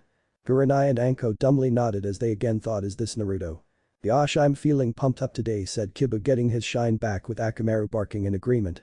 Naruto smiled as he lightly laughed. Me too. He looked at Sakura as he had a devious plan in mind. Sakura, if you get stronger than me, Sasuke-kun will like you.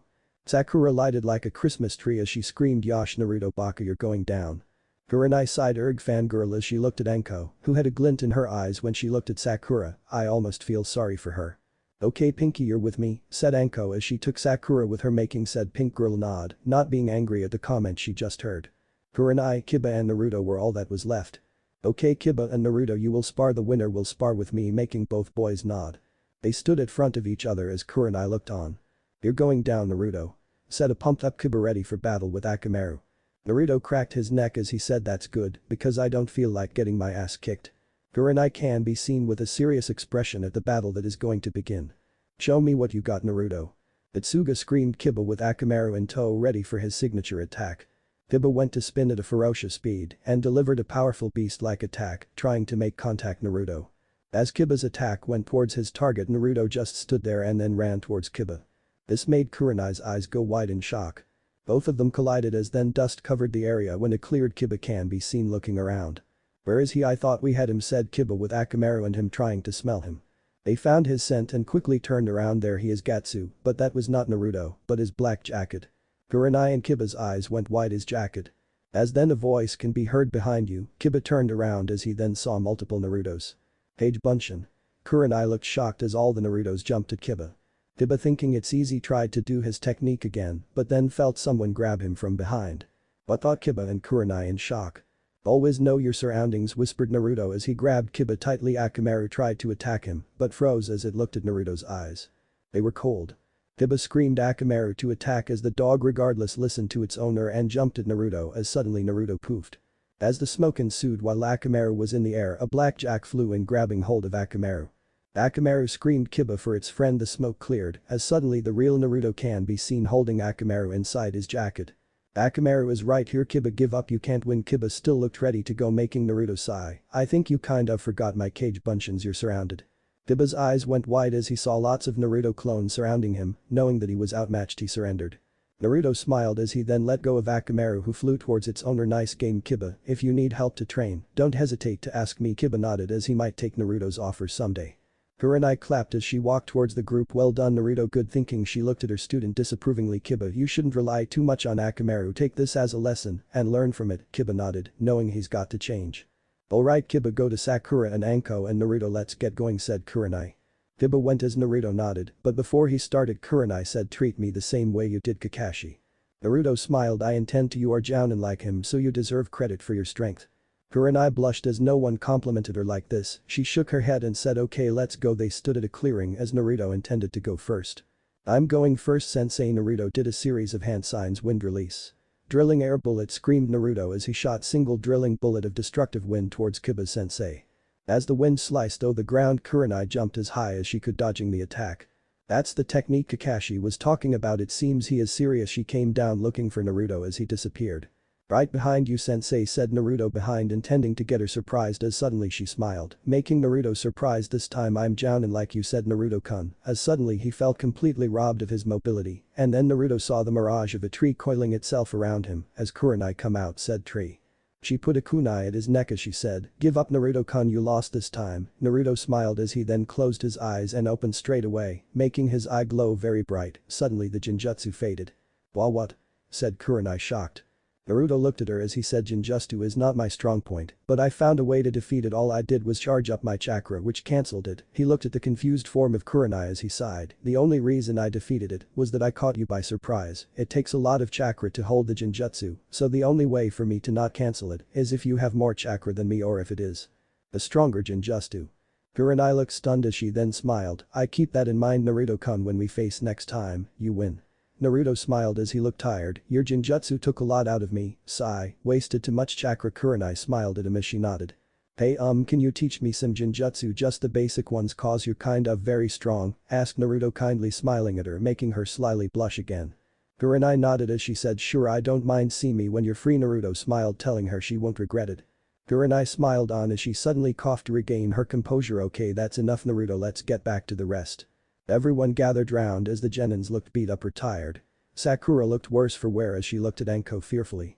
Kakashi asked the Jounins to report the Genins progress, him going first.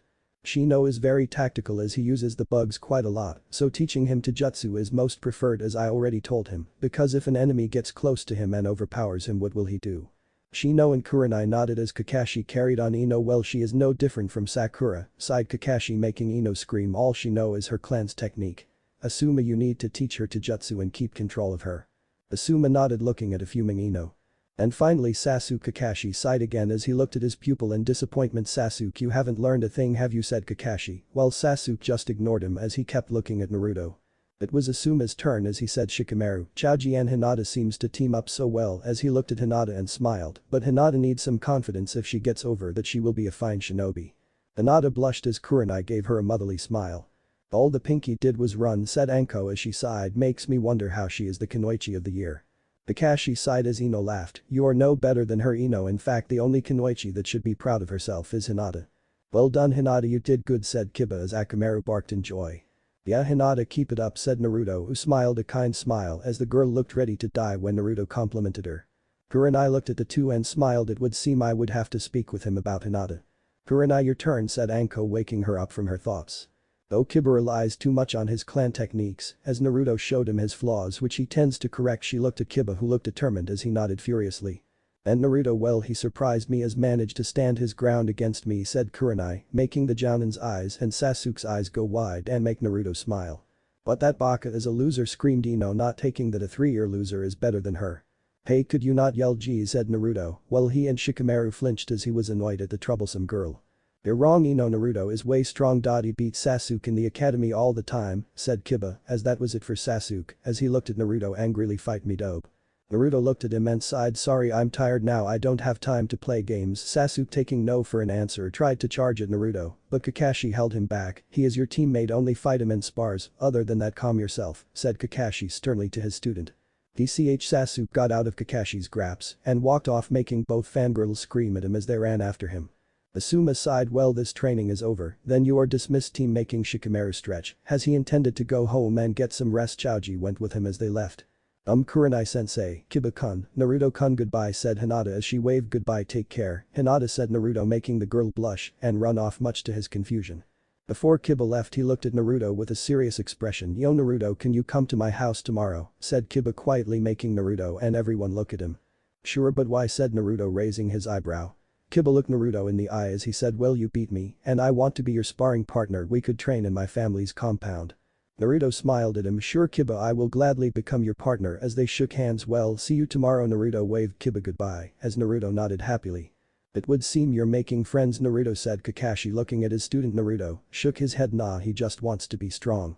Naruto then looked at Kurenai and Anko and said, he said his thanks. Well, it's time to head out. Naruto was about to leave when Kakashi grabbed his shoulder. Naruto looked at him as the man smiled. Wait, just right there, Naruto, the Hokage wants to see you. Naruto looked at him and then at the Jonins as they all looked at him. Well, the old man won't mind me getting something to eat first, right, said Naruto, making the one-eyed Jonin sigh. Okay, Naruto, why don't I come with you, I'm kind of hungry myself, said Kakashi as Anko screamed out, I know a good place to eat, making Kurenai facepalm. Naruto nodded at her. Alright, lead the way, as they all went with Anko. At the dango shop. The Jonins and Naruto were gathered around the table as Anko was munching on a dango way too quickly. Hey Naruto, how you been, asked Kakashi, smiling. Fine, this is good, said Naruto, munching his dango at the same pace as Anko. I know it's the best in the world, said Anko, with her mouth full. Naruto looked at her as he said, well, that's your opinion, eh? A man, old man's ramen is the greatest, you should try some. Anko looked at Naruto as she didn't like her dango to be compared, took Naruto's dango. Hey, that's mine, give it back, said Naruto, narrowing his eyes at the snake lady. No, you make fun of dango, said Anko, pulling out her tongue at him, making said boy fume as he sighed. Anyway, Naruto, are you full yet, said Asuma as he wanted to get going. Naruto then sighed suddenly. Yes, sure, I suddenly lost my appetite, said Naruto, looking at some guys who looked at him disgustingly as he and everyone else heard whispers. Hey, is that Tornado, what is he doing here? He is with some shinobis, is he getting arrested? Thank God, now I can finally live in peace with him behind bars. Yeah, what a scum. Naruto looked downcast as he looked at the group thoughtfully. Everyone looked at him in worry as Kurenai, who was sitting next to him, soothingly touched his shoulder. Ignore them, Naruto, they know nothing. Surprisingly, Naruto smiled as he shrugged. No, it's nothing. He then got up and walked out the bar, paying more than he needs to. Hey Naruto, that's more than enough, said Anko as she was interrupted by Naruto. Forget it, I won't be coming back anyway. Everyone looked downcast as Anko looked to be clenching her fist in anger. Kurenai grabbed her shoulder, telling her not to do anything. The Jounins got up and went after Naruto. The Hokage office, Konoha. Sarutobi here is inside as he wished to have a nice sake and just go fishing with his grandson. You know, do old man stuff. But no. His damn successor had decided to go and sacrifice himself for the village and leave him alone to pick up the pieces. When I'm finally retired from this blasted paperwork, it has come back to haunt me, damn you, Minato. Sarutobi then looked at the file before him. It was the file of another person his successor left behind and the culprit responsible for making his life difficult. Uzumaki Naruto. This boy was a boy, he failed as a Hokage and a friend to his father and mother. The boy was left to his own devices ever since he was 6. A 6-year-old boy alone in a village is unheard of, but a village full of people that detest him was downright insane. Minato, Kushina, I have failed your son. What he becomes will be all our fault. Sighed Sarutobi, looking at the file of said boy. The boy he knew nothing about. He never saw Naruto until he applied for the academy when he was 12. What the boy was doing before that he did not know, and it was the damn council's fault. We don't care about the damn brat, muttered Sarutobi mockingly as he was deeply disappointed at the clan heads for letting his parents down and the damn no-sense civilian council. What kind of village has civilian council? He can guess that none of the other great villages have one. It was just preposterous. Although some are beginning to regret what they have done, I just hope it's not too late. Speaking of the devil, suddenly there was a knock at his door. Sarutobi sighed as he grunted the permission to enter. His secretary came and told him that the Jounins are coming. She looked rather angry, making the old man sighs at another stupid civilian hating the boy for no reason. Arg, sighed Sarutobi again as he held his head, mentally preparing the headache to come. Send them in. At the dark alleyway. A man can be seen in the dark as he slowly was limping out of the alleyways. Hey man, you alright, said a man walking past to the downtrodden figure trying to reach out to him. As he then felt a hand pulling him into the dark alleyway, making the man scream. Screams and pierced flesh can be heard as on top of a building you can see a figure smirking. In the Hokage office you can see the Jounin standing behind a person sitting on a chair facing the Hokage. The Hokage clasped his hands together as he looked serious. Naruto, do you know why you are here? Said the Hokage to his successor's son. Naruto looked around before he shrugged. No, I don't. Sarutobi sighed at the difficulties he was going to face as he then pulled out a file and gave to Naruto. Read this report. Naruto raised his eyebrow as he then took the report and read it. Minutes went past in silence as the more engrossed Naruto was in reading the report, the more serious he was getting. The Jounins all looked tense as Kakashi wasn't even reading the orange as he just looked at his new student. Naruto put the report down as he turned around and looked straight at Kakashi with eyes narrowed. Kakashi tensed not because he was scared of Naruto, but at his eyes, it just reminded him of his sensei, which made him flinch. The other Jounins all tensed at the intensity of the glare Naruto was emitting. That enough, Naruto said, Sarutobi trying to calm the boy but was interrupted. Surely you don't believe this. Yes, I have shown strength, but who hasn't? This is a ninja village, said Naruto sternly at the Hokage. Yes Naruto, but we just want no, said Kurenai, who was about to carry on but was interrupted. I'm not talking to you, I'm talking to your superior, so I would like for him to answer. Said Naruto, almost raising his voice while he looked at the red-eyed Genjutsu mistress, making her flinch as she then looked down. Hey, don't talk to Kurenai like that. Anko screamed, trying to help her best friend. Enough, everyone stopped and then looked at their Hokage. Naruto, what you are saying is true, but I ask you again, where did you get the teaching from? The boy just kissed his teeth as he looked at the Hokage in the eye. I learned it myself. Naruto, I will be specific, where did you get the wind technique from? Said Sarutobi, making Naruto narrow his eyes. Naruto sighed as he said, I got it as a present from someone. The Hokage and the Jounins looked on in concentration. Naruto, who was it? The boy just shrugged as he said it was anonymous, telling him it was a gift. The old man sighed as his son raised an eyebrow at the ridiculous answer. You expect us to believe someone gave you a B-ranked wind technique as a gift? This surprised Naruto. Whoa, it's B-ranked, nice. Everyone sweat dropped at his mood change.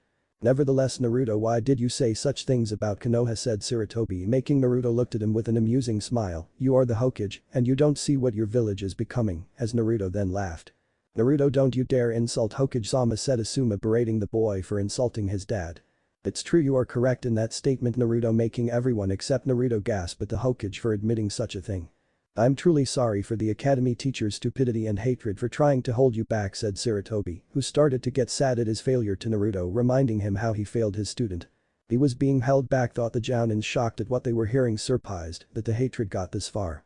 Can I go now? Said Naruto, quietly looking at the window. Not yet, Naruto, making the boy groan, but then an ambush shined in the room.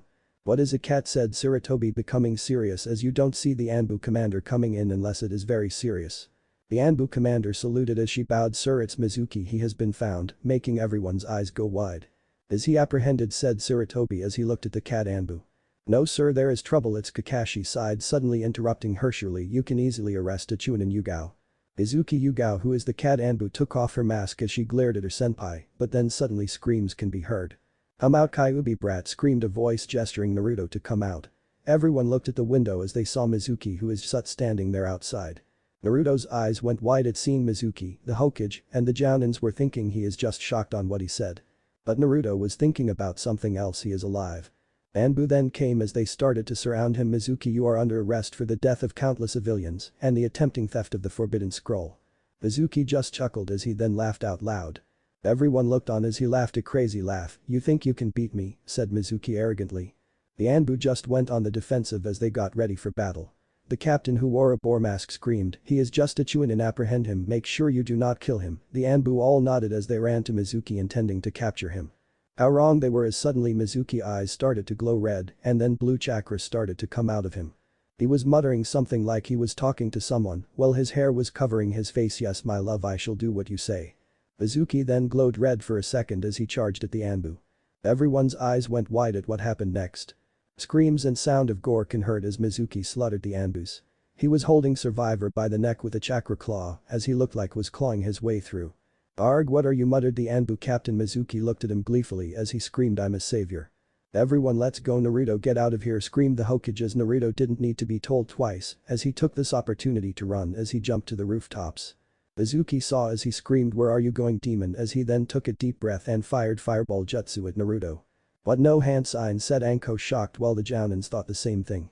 "Naruto-kun, get out of there," said Kurenai in fear for him as the huge fireball was coming to Naruto at tremendous speed. Naruto looked around as he then saw a huge container. He smirked. "That's it." He did the necessary hand signs as he screamed, "Wind release." Drilling air bullet and shot a single drilling bullet of destructive wind towards the container. When it hit, huge water erupted out of the container as it hit the fireball, cancelling each other out. "Nice," said Anko, smirking at how clever he was. Kurenai nodded in agreement, relieved as she didn't know why she felt scared for his safety. Sarutobi too smiled as he looked at Naruto, inwardly complimenting him at his quick thinking. Kakashi's eyes narrowed in suspicion while he looked at the running form of Naruto. He knew his student was hiding something and he intended to find out.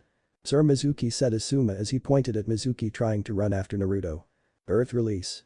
"Earth flow river," motioned Sarutobi as he the jutsu on Mizuki, transforming the ground upon which Mizuki was standing into a river of mud to throw him off balance. "Now go." Kakashi then jumped right at him, ready to unleash his signature technique. Mizuki looked on arrogantly as he quietly said, "My love, give me more power." There was no response as Mizuki asked again, but only received laughter in return. "My love," said Mizuki, who looked confused. "Erg, my love, this my love that you're like a broken record," said the melodic voice. "Well, what but my love?" stuttered Mizuki to his lovemaking said woman, laugh evilly. "There you go again, you men are so easy to control. Once you see beauty you think you are in love, giggled the woman voice in Mizuki's head. Mizuki tried to make sense to what was going on, "But my love, you said we will be together forever." Mizuki started to plead as he started to shake. "Erg, it sickens me when a man starts to beg. You served your purpose," said the voice as it cut off the connection, leaving Mizuki alone and helpless as the woman's power left him.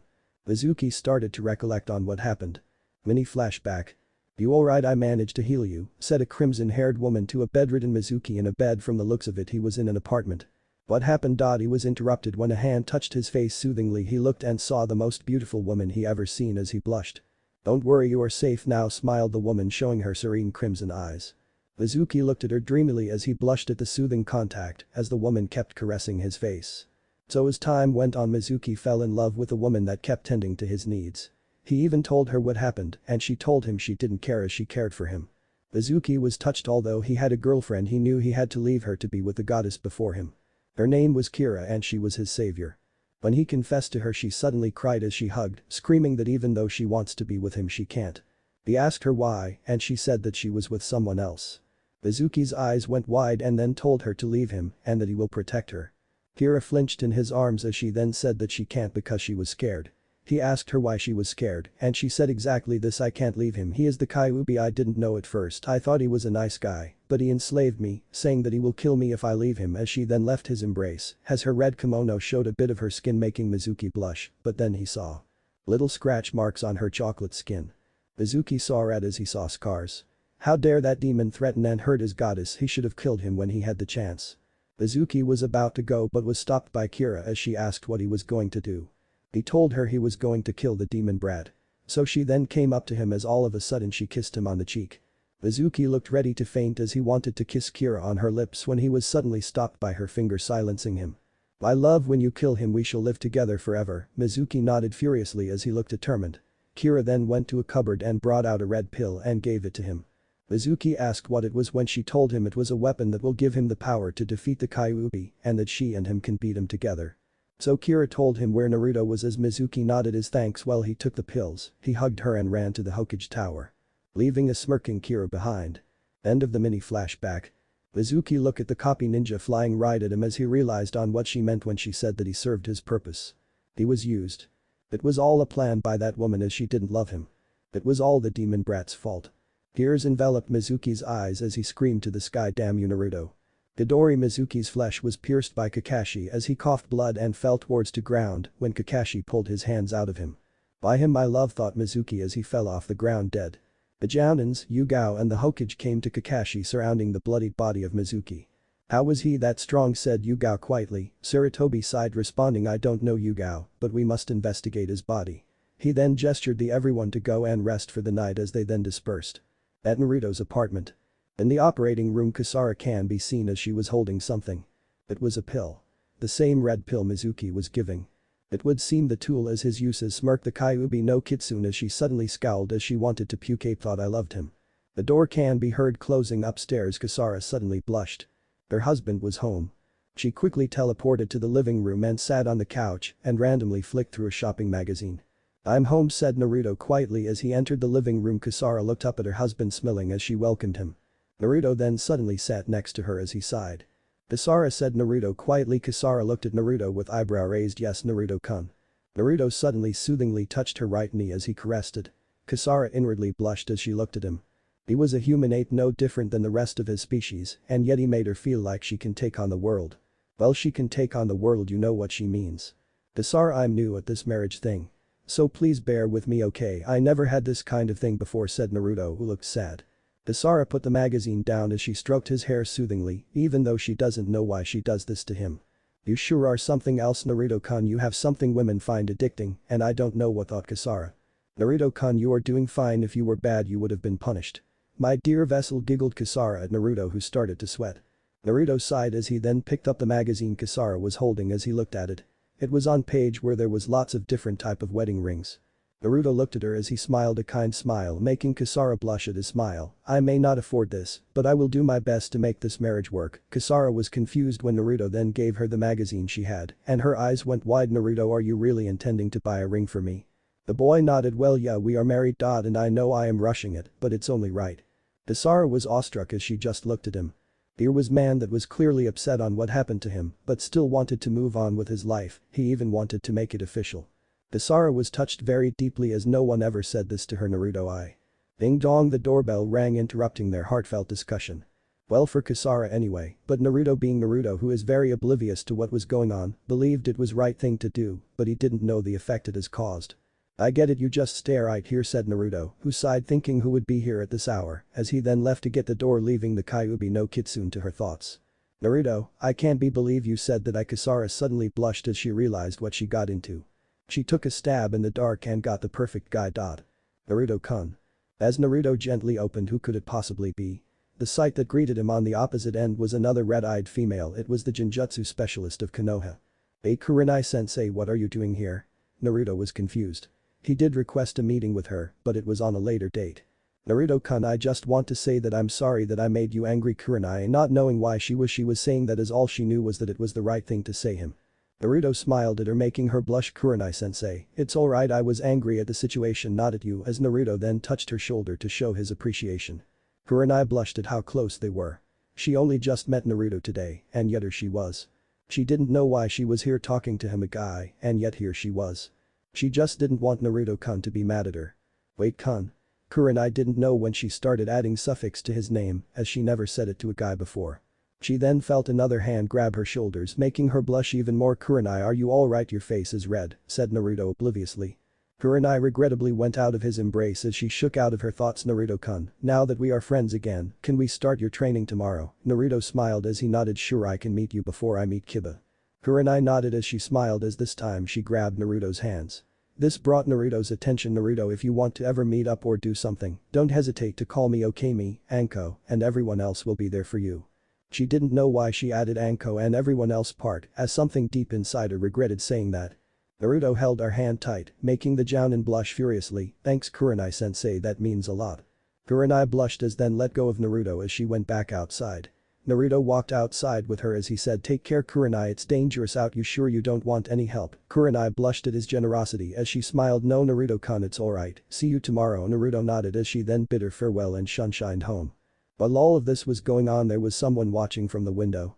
This woman did not look pleased, no, she looked downright pissed as her eyes glowed in terror. Kun. It would seem that she likes Naruto-kun, said Kasara as she then thought of Naruto suddenly leaving her for Kurenai, making her chuckle evilly. Kukikuku, my dear Naruto-kun, we are betrothed till death till us part, said Kasara as she then spoke demonically. I will destroy anyone who tries to put an end to our union. At the Hokage's office. Sarutobi can be seen talking to someone. It was a person who was wearing a black bandana. It was Marino Ibiki, the head interrogator. "Ibiki-kun, tell me your verdict," said Sarutobi to his specialist regarding about Naruto. Ibiki was watching the entire conversation as he was hidden from Naruto. "Okage-sama, he was telling the truth," Sarutobi sighed as he felt relieved, but Ibiki carried on, "But I don't believe him." Sarutobi narrowed his eyes at Ibiki and asked for his reason. "It's just, sir, that the way he lived his life. I would expect he would know how to lie, sir." Sarutobi nodded, accepting the man's answer as it made sense. Naruto's life was an enigma thanks to those blasted council.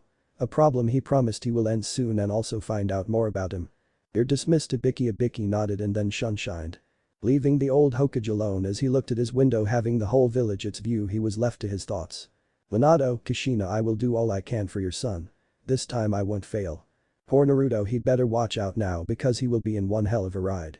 Author rant: how come there isn't enough Nerifemkyu and lots Nerisasu? I just don't get it because Nerifemkyu are fun to write. So everyone review.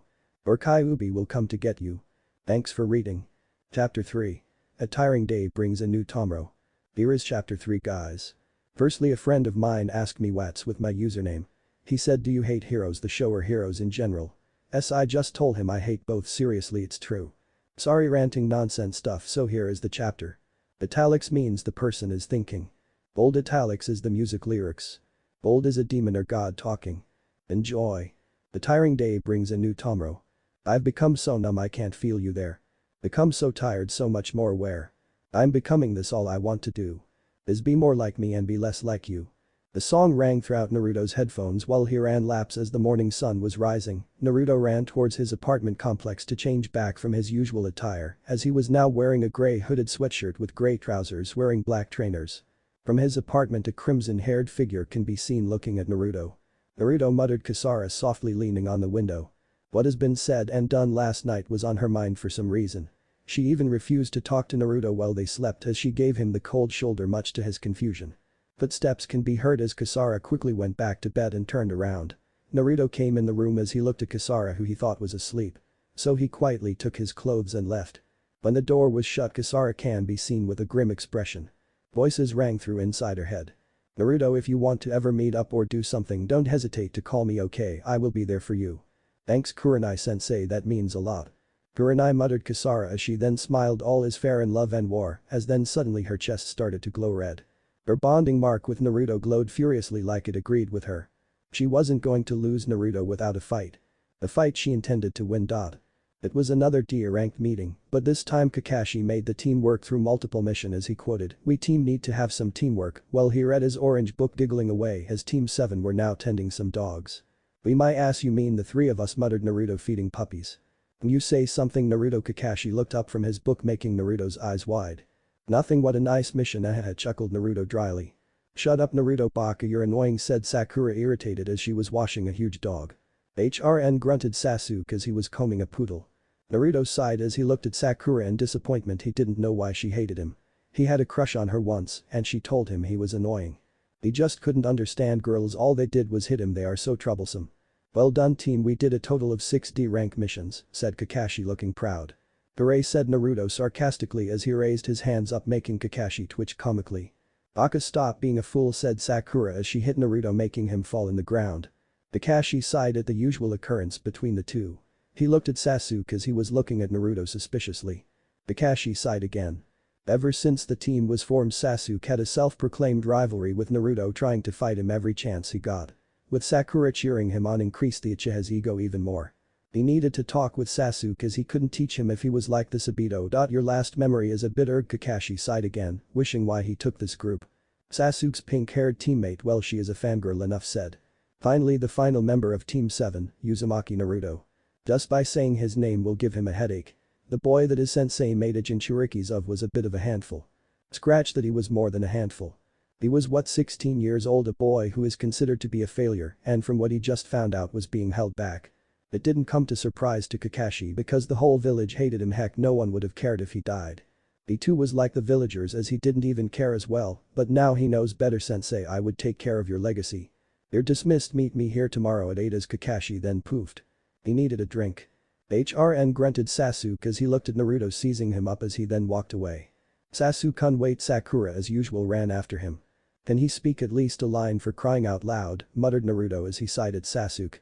Well, time to meet up with Kurenai-sensei. Naruto got up and ran to the teammate training ground. Konoha Market. Sakura sighed as she was rejected by Sasuke again as she thought on what happened.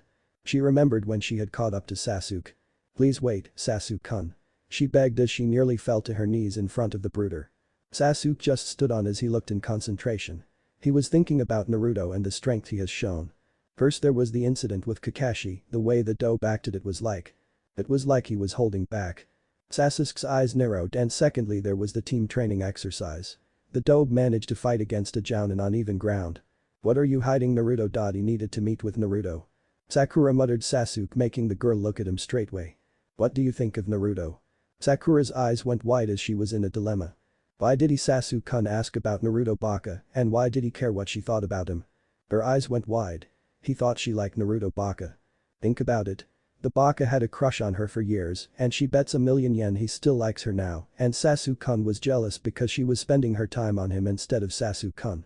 She decided to tell him what she thought he liked. You Sasuke-kun. Well, that Baka is a lowlife that always fights you and is always messing things up and causing trouble. Sakura smiled, misinterpreting his words. He has no regard for anything but himself. She paused as she shrugged callously. You know why he's always causing trouble? It's because he wasn't raised right. He does things that pops into his head because he doesn't know what it's like to be punished on a personal level. It's all because he doesn't have parents. She said smugly. Sasuke's eye widened slightly. You think that he is, he started to say, as the Uchiha eyes narrowed at the pink-haired girl. The girl nodded with her eyes closed, not knowing the implications of her words. The wind was blowing, making the atmosphere tenser. The pink-haired girl carried on. Think about it. He doesn't have anyone to answer to, never has, which is why he's become so selfish.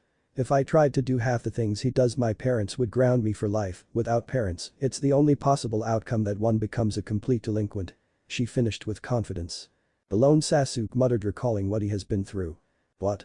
Sakura blinked and cringed slightly when Sasuke seemed to stare right through her past her.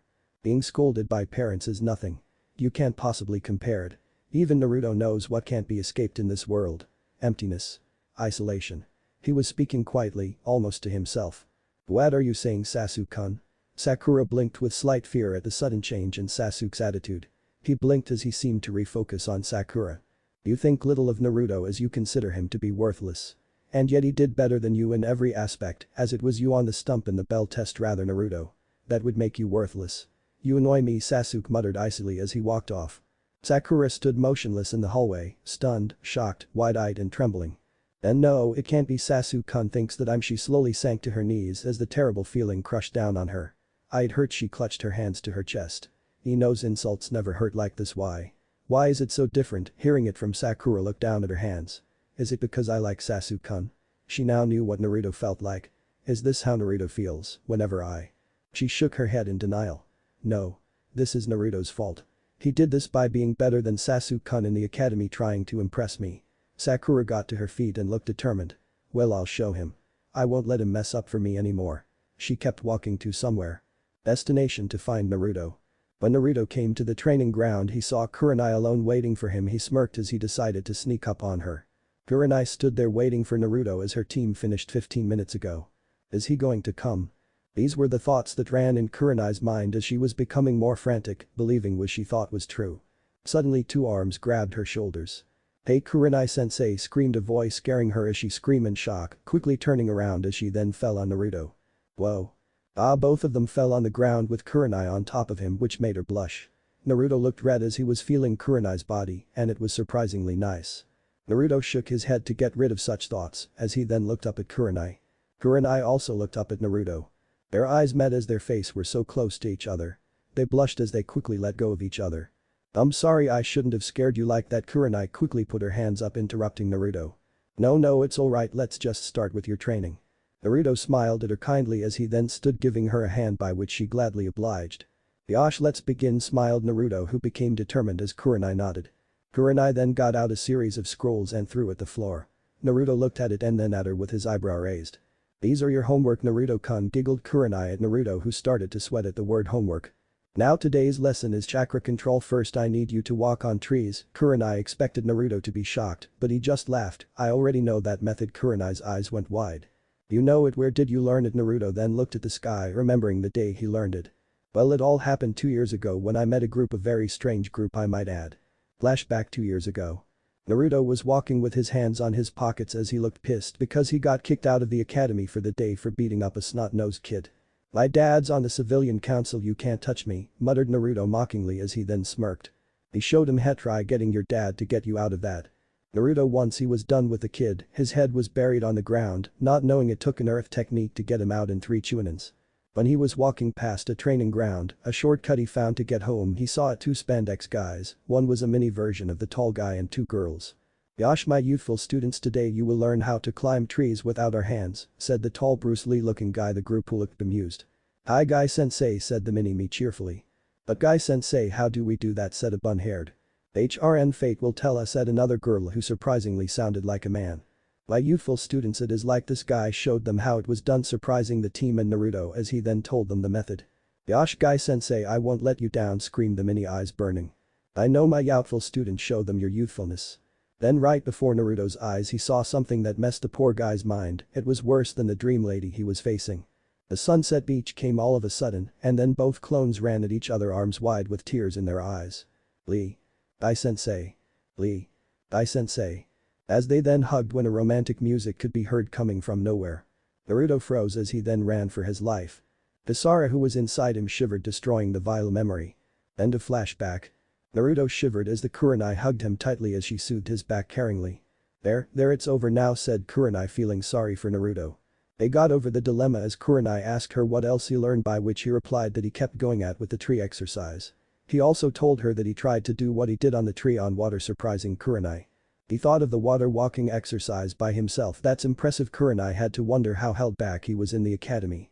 "Okay Naruto, do you know the leaf balancing exercise?" Naruto shook his head as then Kurenai proceeded to tell him that his chakra is so big that he had to constantly train his control.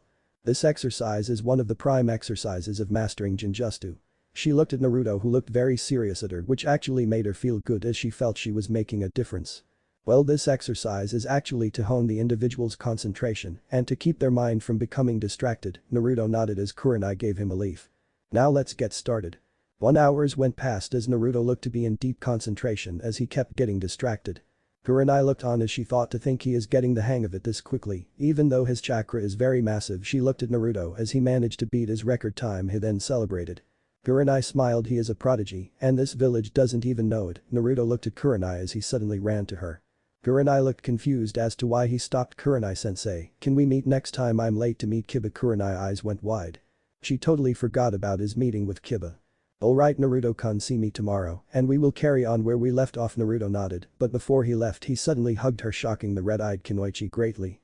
Kurenai blushed at Naruto's tight embrace as he then let go of her, much to her dismay. He turned around as he was about to go, but before saying something, "Thanks sensei for spending your time with me. Next time I treat you to ramen." Naruto turned around and gave her the fullest smile he could muster. Kurenai looked ready to melt there and then. As then Naruto ran off to meet Kiba, leaving the red-eyed woman alone. Kurenai grabbed hold of herself, trying to regain her bearings as she blushed. "Naruto-kun." At the Hokage Tower. The council meeting was currently present to discuss about the incident that occurred yesterday. Well, they were just screaming at each other, the civilian council being the most vocal.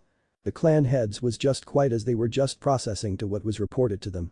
Sarutobi gritted his teeth. "Damn you Mizuki. Hokage-sama, why are you letting the brat get away with this?" said a fat merchant whose name is Heiko, as he owns a lot of business in Konoha. "Damn bastard was responsible for Naruto not having food to eat," thought Sarutobi.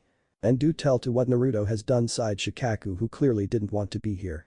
Mizuki was angry at the brat. "It's his entire fault," screamed a banshee voice of Haruno Sakuya, mother of Haruno Sakura. Everyone winced at the voice except Danzo and the 2 advisors, who remained stoic. "Haruno-san, may I remind you that Naruto didn't do any crimes, thus I cannot be punished," sighed Sarutobi at the civilians' ignorance. The civilians roared in anger at the situation they were in because the brat couldn't be touched. "As they say, no crime no time." "Shut up," screamed Tsume, "the pup did nothing wrong, so shut up, you're like a pack of wild dogs." "I agree with Hokage-sama, Naruto won't be punished if he didn't do nothing wrong," said Inochi. "I agree, it's all Mizuki's fault." "Anyway, if that is all, why is the council gathered?" said Choza, as this was agreed with Shikaku and Sarutobi at how pointless this meeting is. "Hokage-sama, Mizuki done such damage. Did you find out how he did such thing?" said Hiashi calmly. "No, Anko and Ibiki are investigating his body as we speak." The hair looked on. Did Inochi check his mind? Inochi shook his head. I already did. It is wiped clean like someone knew I was coming. Do you know who? Said Hamura looking at Inochi, who shook his head indicating that he doesn't know. Talking about Mizuki. Any reasons why he was after Naruto? Said Danzo calmly. Sarutobi looked at his rival as he knew the man was up to something. The civilians' council screamed saying he is a punk who deserves what he gets. Uzumaki Naruto. Anyone know what he done before he came to academy? Said Kaharu, as she wanted to know what the brat was doing. It was like he disappeared into thin air. Yes, it is most prudent to know what our Jinchurikis was doing, said Hamura. Funny really, as you care now, what happens in the future will be on your heads. Sarutobi looked sad as he knew he disappointed Naruto's parents and Naruto himself. It felt much worse than his disappointment of his runaway student. I do not know, but he's here now, that's all that matters. Danzo looked at his rival at how he dismissed the Kyuubi Jinchuriki. Unlike his rival, Danzo searched for the boy as he couldn't miss the opportunity to take his weapon. However, the thing was that the boy knew how to hide, so he gathered information. Throughout the years of research, he found out that there was a high influx of yakuzas coming into Konoha selling wide ranges of drugs. Although most of them were arrested and put into prison, but yet the drugs continued. It frustrated Konoha, as they didn't want to be like Iowa. The civilians were screaming as Danzo decided to shut them up. Why do you worry about the boy? You should worry about your incompetence, as it was your fault for leaving him to his devices. Who knows what he has done? The civilians roared, screaming in anger. All we have to do is get a bicky on him and see what happens, said Sakuya, who grinned seeing liking the brat getting interrogated. Sarutobi sighed. I already done that, and yet no information was provided that threatened Konoha. It was Kahiru and Hamura who pestered their teammate about why didn't they know about this. Sarutobi sighed. It was going to be a long day. Where is the baka?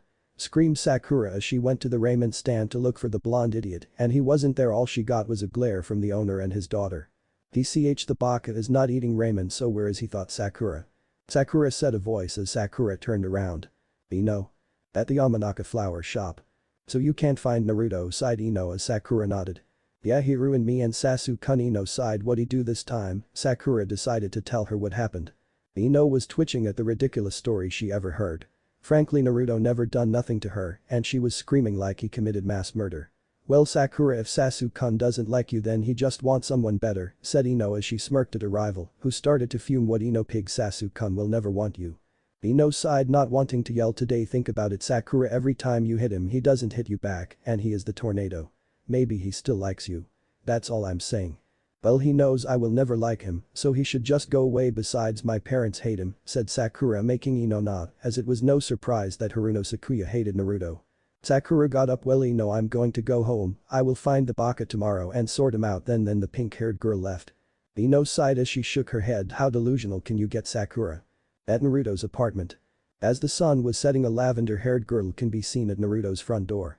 She looked to be shaken in fear as she tried to knock but failed to even touch the front door. Come on, Hinata, you can do this. The lavender-haired girl was Hinata's. This was her second time coming to Naruto's apartment, each time running away. She took a breath of courage as she knocked on Naruto's door. She flinched as she closed her eyes. Nothing happened. So she opened her eyes and knocked again, happy that she overcame her fears. What are you doing? Said a voice.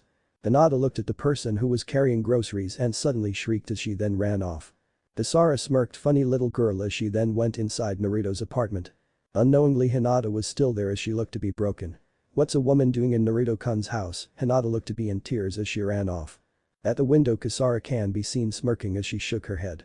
Ding dong, Naruto rang the gate of the huge compound as he was surprised. Kiba picked up the doorbell as he asked who it was. It's Naruto. Sorry I'm late. Kiba sounded happy as he gestured Naruto to come in. Naruto went inside the gate as he came inside the compound. He came to the front door as he knocked again. Kiba answered the door. Hey man, come in. Naruto came in as he then took off his shoes because Kiba asked him to. Naruto raised his eyebrows. Weren't we going to train today? Kiba laughed. Nah, we should do that another time, and besides you look tired. He was right because Kurenai's training and Kakashi's mission took a lot out of him. Then I should go. Naruto was about to go, but Kiba insisted he should stay and chill. Hey man, you stink, have a shower. No one is here today. My sis is at her vet, mom's out, and Akamaru is out playing. Naruto nodded as he planned to have a shower anyway and asked if he was allowed. Man, can't believe you act like this, Tornado. You're different to what people described you as, laughed Kiba as Naruto twitched comically. Kiba then went inside a room and asked Naruto that he likes music, by which Naruto responded that any was fine, so the dog boy turned on the music as he sang along.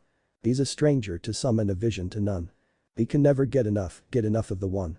For a fortune, he'd quit, but it's hard to admit. How it ends and begins on his face is a map of the world. A map of the world on his face is a map of the world. A map of the world. Hey Kiba, never knew you like 30 seconds to Mars. Said Naruto, who smirked. What, you like it too? Naruto nodded at the Inuzuka as he pumped his fist in the air. We should totally swap music. Naruto smiled and nodded in agreement, wanting to see what kind of songs Kiba liked. Kiba then went into his room and then threw a towel at him. Go have a shower, this bit is my favorite part. As then Kiba turned the music up, then he sang. From yesterday, it's coming. From yesterday, the fear. From yesterday, it calls him. But he doesn't want to read the message here. Naruto just shook his head and ignored the boy as he went upstairs. He came up to the bathroom door as he then went inside, not knowing that there was a towel and someone was already showering thanks to the loud music. Naruto got undressed as he threw his clothes on an empty box while he held his towel, not noticing someone already got out of the shower. The person was Inuzuka Hana as she was drying her hair. She was naked from head to toe when she heard the loud music beating downstairs. She gritted her teeth. Damn Kiba and his music. Naruto tensed as he froze at her voice. So when Hana turned around, she saw a man. A very developed man, she might add. But a man nonetheless who had his back turned one thing as he was naked. So she did what any girl would do when she saw a pervert. She screamed. Arg! At her shock, she lost her footing as she slipped. Her head was aiming towards the side of the bath as it could cause a fatal concussion, but someone grabbed her. It was the blonde man. She quickly was pulled onto his embrace as they both felt their skin. Hana blushed furiously as she never felt a man's skin before, her breasts feeling his chest. He is so strong. Hana blushed at the cliché line. Naruto, however, was scared as hell. Damn, I'm dead. Naruto prayed that his tool won't grow. Come on Frankie, don't wake up now. Naruto gulped, trying to plead his case. It's not what you think, I can explain. He seriously felt like one of those guys in soap operas when they are exposed. It's that. Well, Hana interrupted him. I understand. Her hot breath tickled Naruto's skin as he blushed. You do, said Naruto hopefully. I don't frankly. Naruto's sweat dropped as he gulped, but you saved my life so I will let you explain. Naruto unconsciously held her tight, making Hana red all over. Thanks. Well, this is what happened. So Naruto told Hana everything while she listened intently. Well, not intently, as she was feeling very comfortable. I believe you. Naruto felt relieved at her understanding. Suddenly the door was knocked on, making both of them tense. Hey man, you finished in there? Naruto looked at Hana as she nodded at him. Yeah, thanks for letting me use your shower. It's alright man, come downstairs. Yeah. Okay. Then Kiba left as his footsteps faded. Both Hana and Naruto sighed in relief as they looked at each other, then laughed, destroying their tension. Hana then smiled, a kind smile by which Naruto noticed as he smiled back. Then all of a sudden his world turned black. He was knocked out by Hana. She smiled at the knocked out figure of Naruto, the towel covering his ass. In the end, I'm a woman, you don't cup a feel and get a free show without a date first, then took her clothes and walked out. Kiba eating while he sat watching TV, he looked at Naruto, who had a black eye. What happened to you? I fell, ahaha, chuckled Naruto, scratching the back of his hair. Kiba just swear dropped but ignored him as he watched the TV. You got a lot of channels, said Naruto, making Kiba surprised. You don't have that much channels. Naruto shook his head. Nah, all I have is the news and sports. If I wanted to watch movies I rent. Smart move, said a voice familiar to Naruto, who started to sweat. Kiba looked at his sister, who was leaning on the wall behind them. Thought you won't be back till later. Naruto froze as he felt Hana look at him, decided to come early. Naruto, do you want to eat? Asked Hana. No, screamed Naruto, shocking Kiba and making Hana smirk. I mean no. Kiba's sister Hana giggled, making Naruto flinch. Naruto-kun, call me Hana. Naruto gulped. Kiba was confused. Hana grinned. Then the door can be heard closing as the final member of the family came in. Mum, you're home, said Hana to her mother, who came to the living room. Soon came home tired as she brought some groceries and put it in the table. Hey Hana, take these to the kitchen. Hana nodded before giving one final look at Naruto. Soon following her direction saw Kiba and Naruto. Wait, Uzumaki. Naruto. Hey brat, not saying hi to your mum, smirked Tsume at the muttering Kiba. Hey, your mum is calling you, nudged Naruto, making Kiba sulk even more before he was in a chokehold by his mum. You still angry, Kiba, my pup, smirked Tsume as Kiba's muffling voice can be heard. Let him go mum, you're embarrassing him at front of his friends, said Hana as Tsume let go of Kiba, who gasped for air. Tsume lazily sat down next to Naruto. So you're the man my son is scared of? Naruto looked at her as his eyes narrowed. I apologized to what I didn't I? Tsume nodded. Yeah, I know you look like the type that doesn't apologize again. Mum, it's cool. Naruto's cool, said Kiba at his mum, who is having a staring contest with a blonde-haired delinquent. It's alright Kiba, she is just being a mother. Naruto looked at Tsume intently as she then smirked, suddenly laughing. I like you have spunk, who then started to pat Naruto's back hard. Naruto-kun, why don't you stay for dinner, said Hana. When she said this, Tsume had a twinkle in her eye, making Hana shiver. Yeah Naruto, I could show you my room. Naruto looked at Kiba when then Tsume touched his shoulder. Naruto, you don't want to decline Hana-chan's offer, don't you? This made Hana blush at what her mum was trying to do. Naruto sighed as he looked at the time, which was 9 o'clock. I'm sorry I can't, maybe another time. Everyone looked disappointed as Kiba whined. Well, I can't persuade you to stay, but you're welcome to come here anytime. Naruto sighed. Tsume. Naruto nodded as he then got up. Well thanks. He then walked to Kiba and nudged his shoulder as Kiba nodded at him. Naruto then walked to the door, clearly ignoring Hana's presence, making her smirk.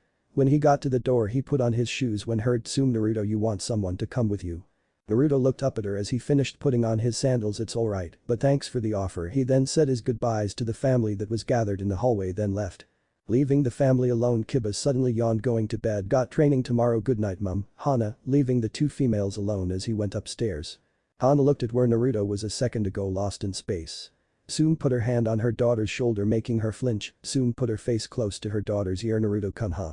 Hana blushed, remembering Naruto's naked visage, froze and then suddenly got out of her mother's grasp and walked very quickly to Tsume to her room. Tsume smirked as she giggled. It would seem the boy got to my daughter. Maybe by getting these two together might be good for them, right? Kushina thought Tsume as she suddenly frowned. What kind of friend was she, leaving the only son of her best friend alone like that and not care? Tsume clenched her fist as she gritted her teeth, and we Inyazukas are considered to be loyal to those we care about. No more will she ever turn her back again. Ever. At the Hyuga compound. Hanabi looked at the closed door in front of her as she raised her eyebrow. Hanabi-sama, Hinata was in there for a while. Now do you know what has happened, said a Hyuga branch servant. Hanabi huffed like I care about her as then the little girl left. Inside Hinata's room, Hinata can be seen on her bed crying as she was holding a golden fox stuffed doll. What are you doing, said a voice of a crimson-haired beautiful woman. Hinata stopped crying as the woman's voice was ringing in her head. What's she doing in Naruto-kun's house with food? Hinata knew what was going on, but refused to admit it. I need to speak with Naruto-kun about it. Hinata sighed as she suddenly felt relieved, and besides, she is too old for him. I don't think Naruto-kun likes older women. Hinata smiled as her doubt for Naruto-kun's love never wavered. Her eyes narrowed suddenly as she needed to go see Naruto-kun, and if she can see that crimson-haired woman. At Naruto's apartment. Kakashi knocked on Naruto's door as he has been doing that for a while. He decided that his student wasn't, and what is he doing out in this kind of hour, frowning at how his sensei's legacy became sensei. You would be disappointed, muttered Kakashi. He was about to leave via Shunshin before he heard someone walk up the stairs. He turned around thinking it was Naruto, and suddenly his eyes went wide when he met crimson eyes. The boy is not an IC, sighed the woman. Kakashi nodded. Do you know Naruto? The woman nodded. Yes, we are lovers. Kakashi blushed red, making the woman giggle. Just kidding, ahehe, you should see your face. Kakashi sighed as he chuckled with her. Yeah, that was funny. I don't see someone like you being with someone like Naruto. The woman inwardly scowled as she froze. Kakashi looked at her. Something I said. They don't acknowledge him to be in a relationship, thought Kyuubi as suddenly she felt like cutting the man into pieces. She smirked. Yeah, you're right. But I'm his neighbor. How do you know Naruto? As by talking about Naruto like that made her mouth dry. I'm his sensei. Kasara raised her eyebrows. You're his sensei, making Kakashi sigh. Well, he is not in, so I see him tomorrow. Wait, Kakashi looked at Kasara. Naruto will come later, but in the meantime tell me more about him. Kakashi's eyes narrowed. It's just that he never once told me about you, and I knew him for a while. Kakashi's eyes went wide. His student never told her about him. He intended to correct that. Well, instead of talking here, why don't I take you out for a drink? While he was at it, Kakashi thought he might as well take a shot at her. Kasara inwardly smirked as she nodded, smiling gently. If I play this right, me and Naruto-kun will see a lot of each other. Kakashi blushed under his mask, thanking his mask for not showing his feelings to the crimson-haired woman. Her hair is crimson just like her eyes. I never seen someone like that. As Kurenai's eyes were red, not crimson like that woman. Sure, why not? Added Kakashi. Kakashi interjected as Kasara introduced herself. Higashi Kira. Thus they both went together. At the dango shop. The Jounins were all sitting at the table as they were waiting for the final member to arrive. Not surprising, he is always late, sighed Asuma as he desperately wanted to smoke, but this damn shop didn't let him. He looked at Kurenai and inwardly blushed. He had a crush on her, but lately she was hard to talk to than ever before. Did she meet a guy? Asuma's eyes went wide, but shook his head. No, that can't be right. If she liked a guy I would have known. Kurenai just looked to be in thought as she just looked at Anko, who was eating her dango just as fast as Naruto finishes his ramen. She blushed. Next time I treat you to ramen. She shook her head, trying to get Naruto out of her mind. Why is she thinking about him like that? He never done anything to earn it. Well, he always smiles at me, showing me that he cares, and he does show me that he cares. Kurenai was lost in thought again as she decided next time she sees him, she will end this feeling once and for all. Besides, Hinata likes him, even though she never spoke to him. Sighed. Kurenai as she needed closure and fast. Kurenai-chan. Kurenai was pushed out of her thoughts. Yes, Anko. Anko sighed. What's with her lately? She was so easily distracted she decided to investigate. Nothing. Kurenai raised her eyebrow at her friend. Sorry guys, was lost on the road of life, said Kakashi as Guy suddenly screamed, Yosh, my rival. Nice to see your youthfulness. Kakashi sighed as when he walked in a woman suddenly came walking beside him. Asuma and Guy became silent as Asuma's cigarette fell out of his mouth. Kakashi was with a woman, albeit a very beautiful woman. Asuma blushed while Guy screamed, Yosh Kakashi, your youth brights like 1,000 suns.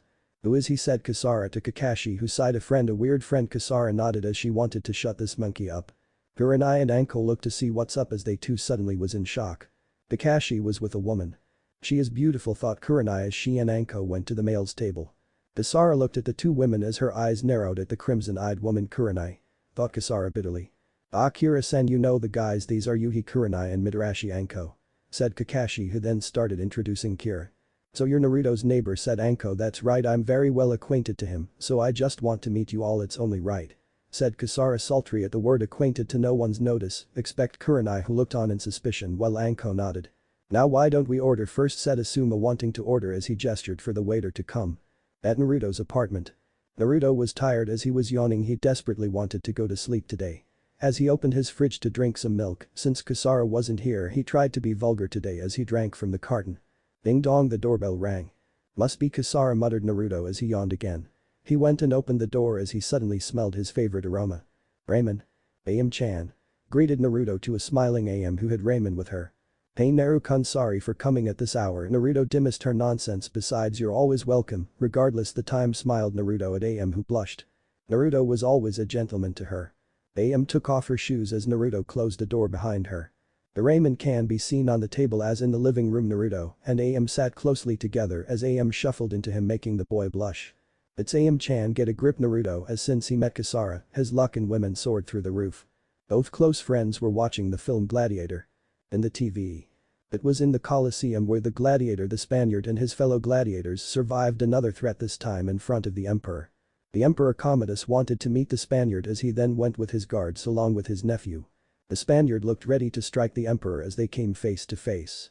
Would you remove your helmet and tell me your name, asked Commodus a second time, this time not taking his first answer. My name is Maximus Decimus Meridius, as the commander who everyone thought died was alive, father of a murdered son, husband of a murdered wife, and I will get my revenge at this life and the next. Commodus' eyes went wide as everyone gasped, so did AM. Then TV. Naruto and AM finished the film as AM could be seen crying as she held Naruto. Heck, Naruto shed a tear as this movie would make a madman cry as well. Hey AM, let's go to the kitchen. Naruto looked at the time as it was 11 now. The teary girl nodded as she decided to give Naruto ramen. Naruto, it's been a while that we had time to ourselves, said AM, who finished cleaning the dishes as Naruto insisted that he would do it, but she stubbornly refused. She sat on top of the kitchen table next to Naruto, who sat on the stool. Yeah, we should change that. This made AM's eyes gleefully wide. You think so, Naruto-kun? Naruto nodded as he smiled. You were there for me, and all I do is only see you when I'm eating ramen. This made AM suddenly hug Naruto as he felt his head against her slim belly, as making him blush. Then Naruto felt tears fall on his hair. AM was crying, nah Naruto, you're always like this, and yet they call you different, it's so unfair. Naruto suddenly soothingly touched her sides as he attempted to comfort her, although he could feel her developed breast on top his head's making him blush slightly. He didn't know why he was in situations like this. While Naruto was doing comforting her, AM was blushing as the person she could very well say that she loves was here this close with her. AM then reluctantly let go of Naruto. Naruto-kun, how's the team treating you? Naruto looked at her and then decided to tell her everything that happened with Team 7 and the Hokage meeting. She deserves to know as well. She was AM. She and him were friends way back and it was only right to let her in on what happened so far in his life. Well, minus the party was married. So AM, well, she was mad. Hell, she was fuming. How dare does the Hokage do this? If it was the Uchiha, the Hokage will let it slide, but since it was Naruto, he jumps and treats him like a criminal. Where was he when Naruto-kun needed him? AM could tell you he wasn't there for shit.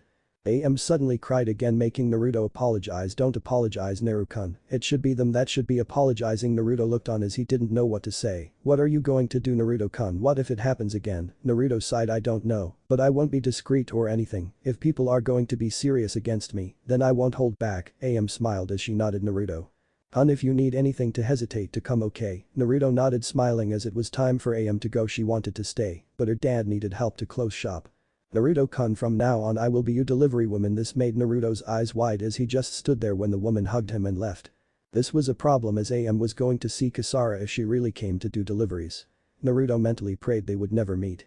However, what AM said was true if he kept showing his strength, although the techniques he showed were all he knew. The Hokage would interrogate him again. Naruto gritted his teeth. He had some thinking to do. So Kira-san, I'll see you out tomorrow, said a drunken Anko as Kurenai nodded at the Kyuubi no Kitsune in disguise and took the drunken Anko back to their apartment complex. See you later, Kira. It was fun seeing Anko lose at her own game, said Asuma, who tried his best to not blush and be a spluttering mess. Yosh, Kira-san, your youth has spread it to my heart, screamed Guy, who was screaming that he will run laps and whatnot, making both Kakashi and Kasara sigh as he too said his goodbyes. Kakashi, he turned around to Kira. Kira, so you will come to Team 7 meeting and after that we take Naruto to some ramen. Kasara nodded. Well Kira, I had a good time, see you tomorrow. Kakashi shunshined, leaving Kasara alone.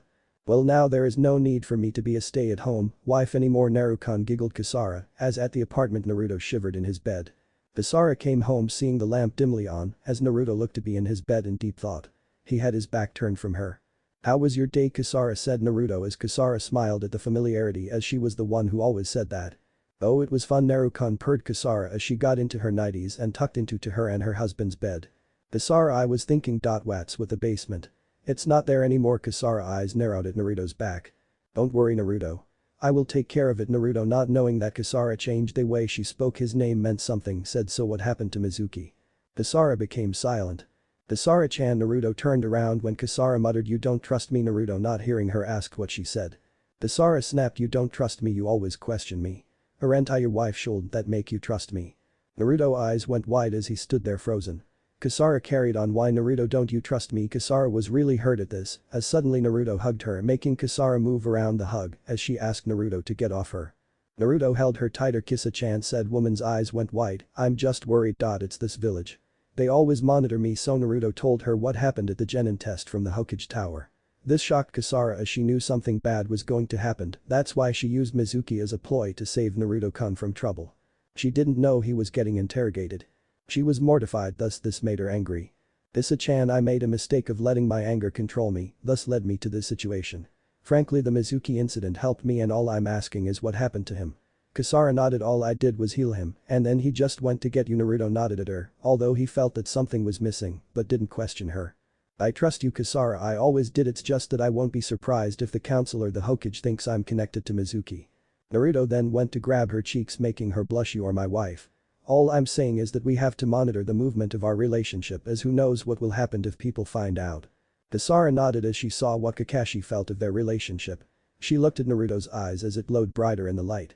I don't see someone like you being with someone like Naruto. How dare they judge their relationship. Naruto, if you want to ever meet up or do something, don't hesitate to call me, okay? I will be there for you. How dare she try to take her man? I trust you, Kasara, you are my wife. Kasara's eyes went wide. All of a sudden she pounced on Naruto, shocking him greatly. So what wrong MHP? Naruto was silenced as Kasara suddenly kissed him as they carried on, both letting their instinct go wild. The tongues started to intertwine as Kasara started to suck on his tongue, making Naruto's eyes go wide as he felt good and got hard. Kasara felt it as she smirked. I'm glad you like it, Naruto-kun, giggled Kasara at Naruto, who blushed as she then took of her nighties, showing her naked visage. Don't worry, you're not the only one who is feeling good. As she then took both Naruto's hands and let them touch her large breasts, making Naruto blush harder. See, all my nipples are hard for you, baby, I never happened before. So you had sex before, said Naruto as he ministered her breasts. Kasara moaned as she then looked at him suddenly, with red eyes glowing vigorously. No, I never touched no man. Sorry, I thought. Kasara suddenly jumped to on his lap, wrapping her long legs around him. Her mounds on his face. It's okay, Naruto-kun, you are always forgiven. Naruto looked up at her as he smiled brightly. He then bit her nipples, making her moan louder. On Naruto-kun. Naruto started licking her breast. Kissa, I trust you, okay? Kasara was in euphoria as she just moaned. Naruto then pushed her gently back down the bed with Kasara's legs still wrapped around him. Naruto was hard and Kasara was wet. Naruto-kun, it's okay to go all the way, you know. We both want this, said Kasara as Naruto suddenly caressed her face, making her fluster as he smiled brightly at her. She didn't know what effect he had on her. It didn't matter, all that matters was not allowing no woman to have this feeling without facing her first. Kasara, I can't. This made her eyes wide. Didn't her husband want her? Her doubts was destroyed when Naruto said the day we do it will much better than this, I somehow have a feeling. Kasara responded by giving him a deep kiss with Naruto this time giving it back as well, making the emotional attachment to all-time high. Naruto-kun I will wait besides Kasara kissed him again together no one can beat us. Naruto smiled as he hugged her by which she welcomed it entirely. In the middle of the night Kasara can be seen as she had her head on Naruto's chest. Naruto slept very quickly as he was very tired. Even when you were tired you had time for me muttered Kasara as she seen guys just go to sleep, not tending to the needs of their wives because they were tired. Kasara was touched deeply.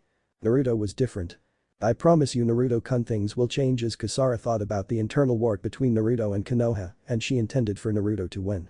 She would do all she can for him to win. Her eyes glowed in the dark. Konoha had just angered the Kyuubi no Kitsune and its attack part 2 will come again.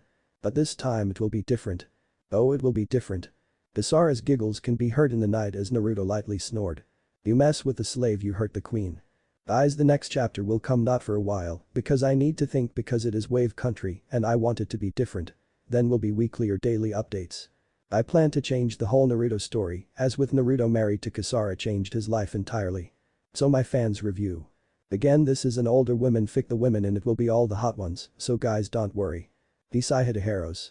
What if Naruto create harem with kurenai and asuma bashing and thanks for watching my video till the end if you enjoy this content then do consider subscribing to my channel and leave a like if you guys need the next part, comment down and thanks for watching the video and see you guys in the next video.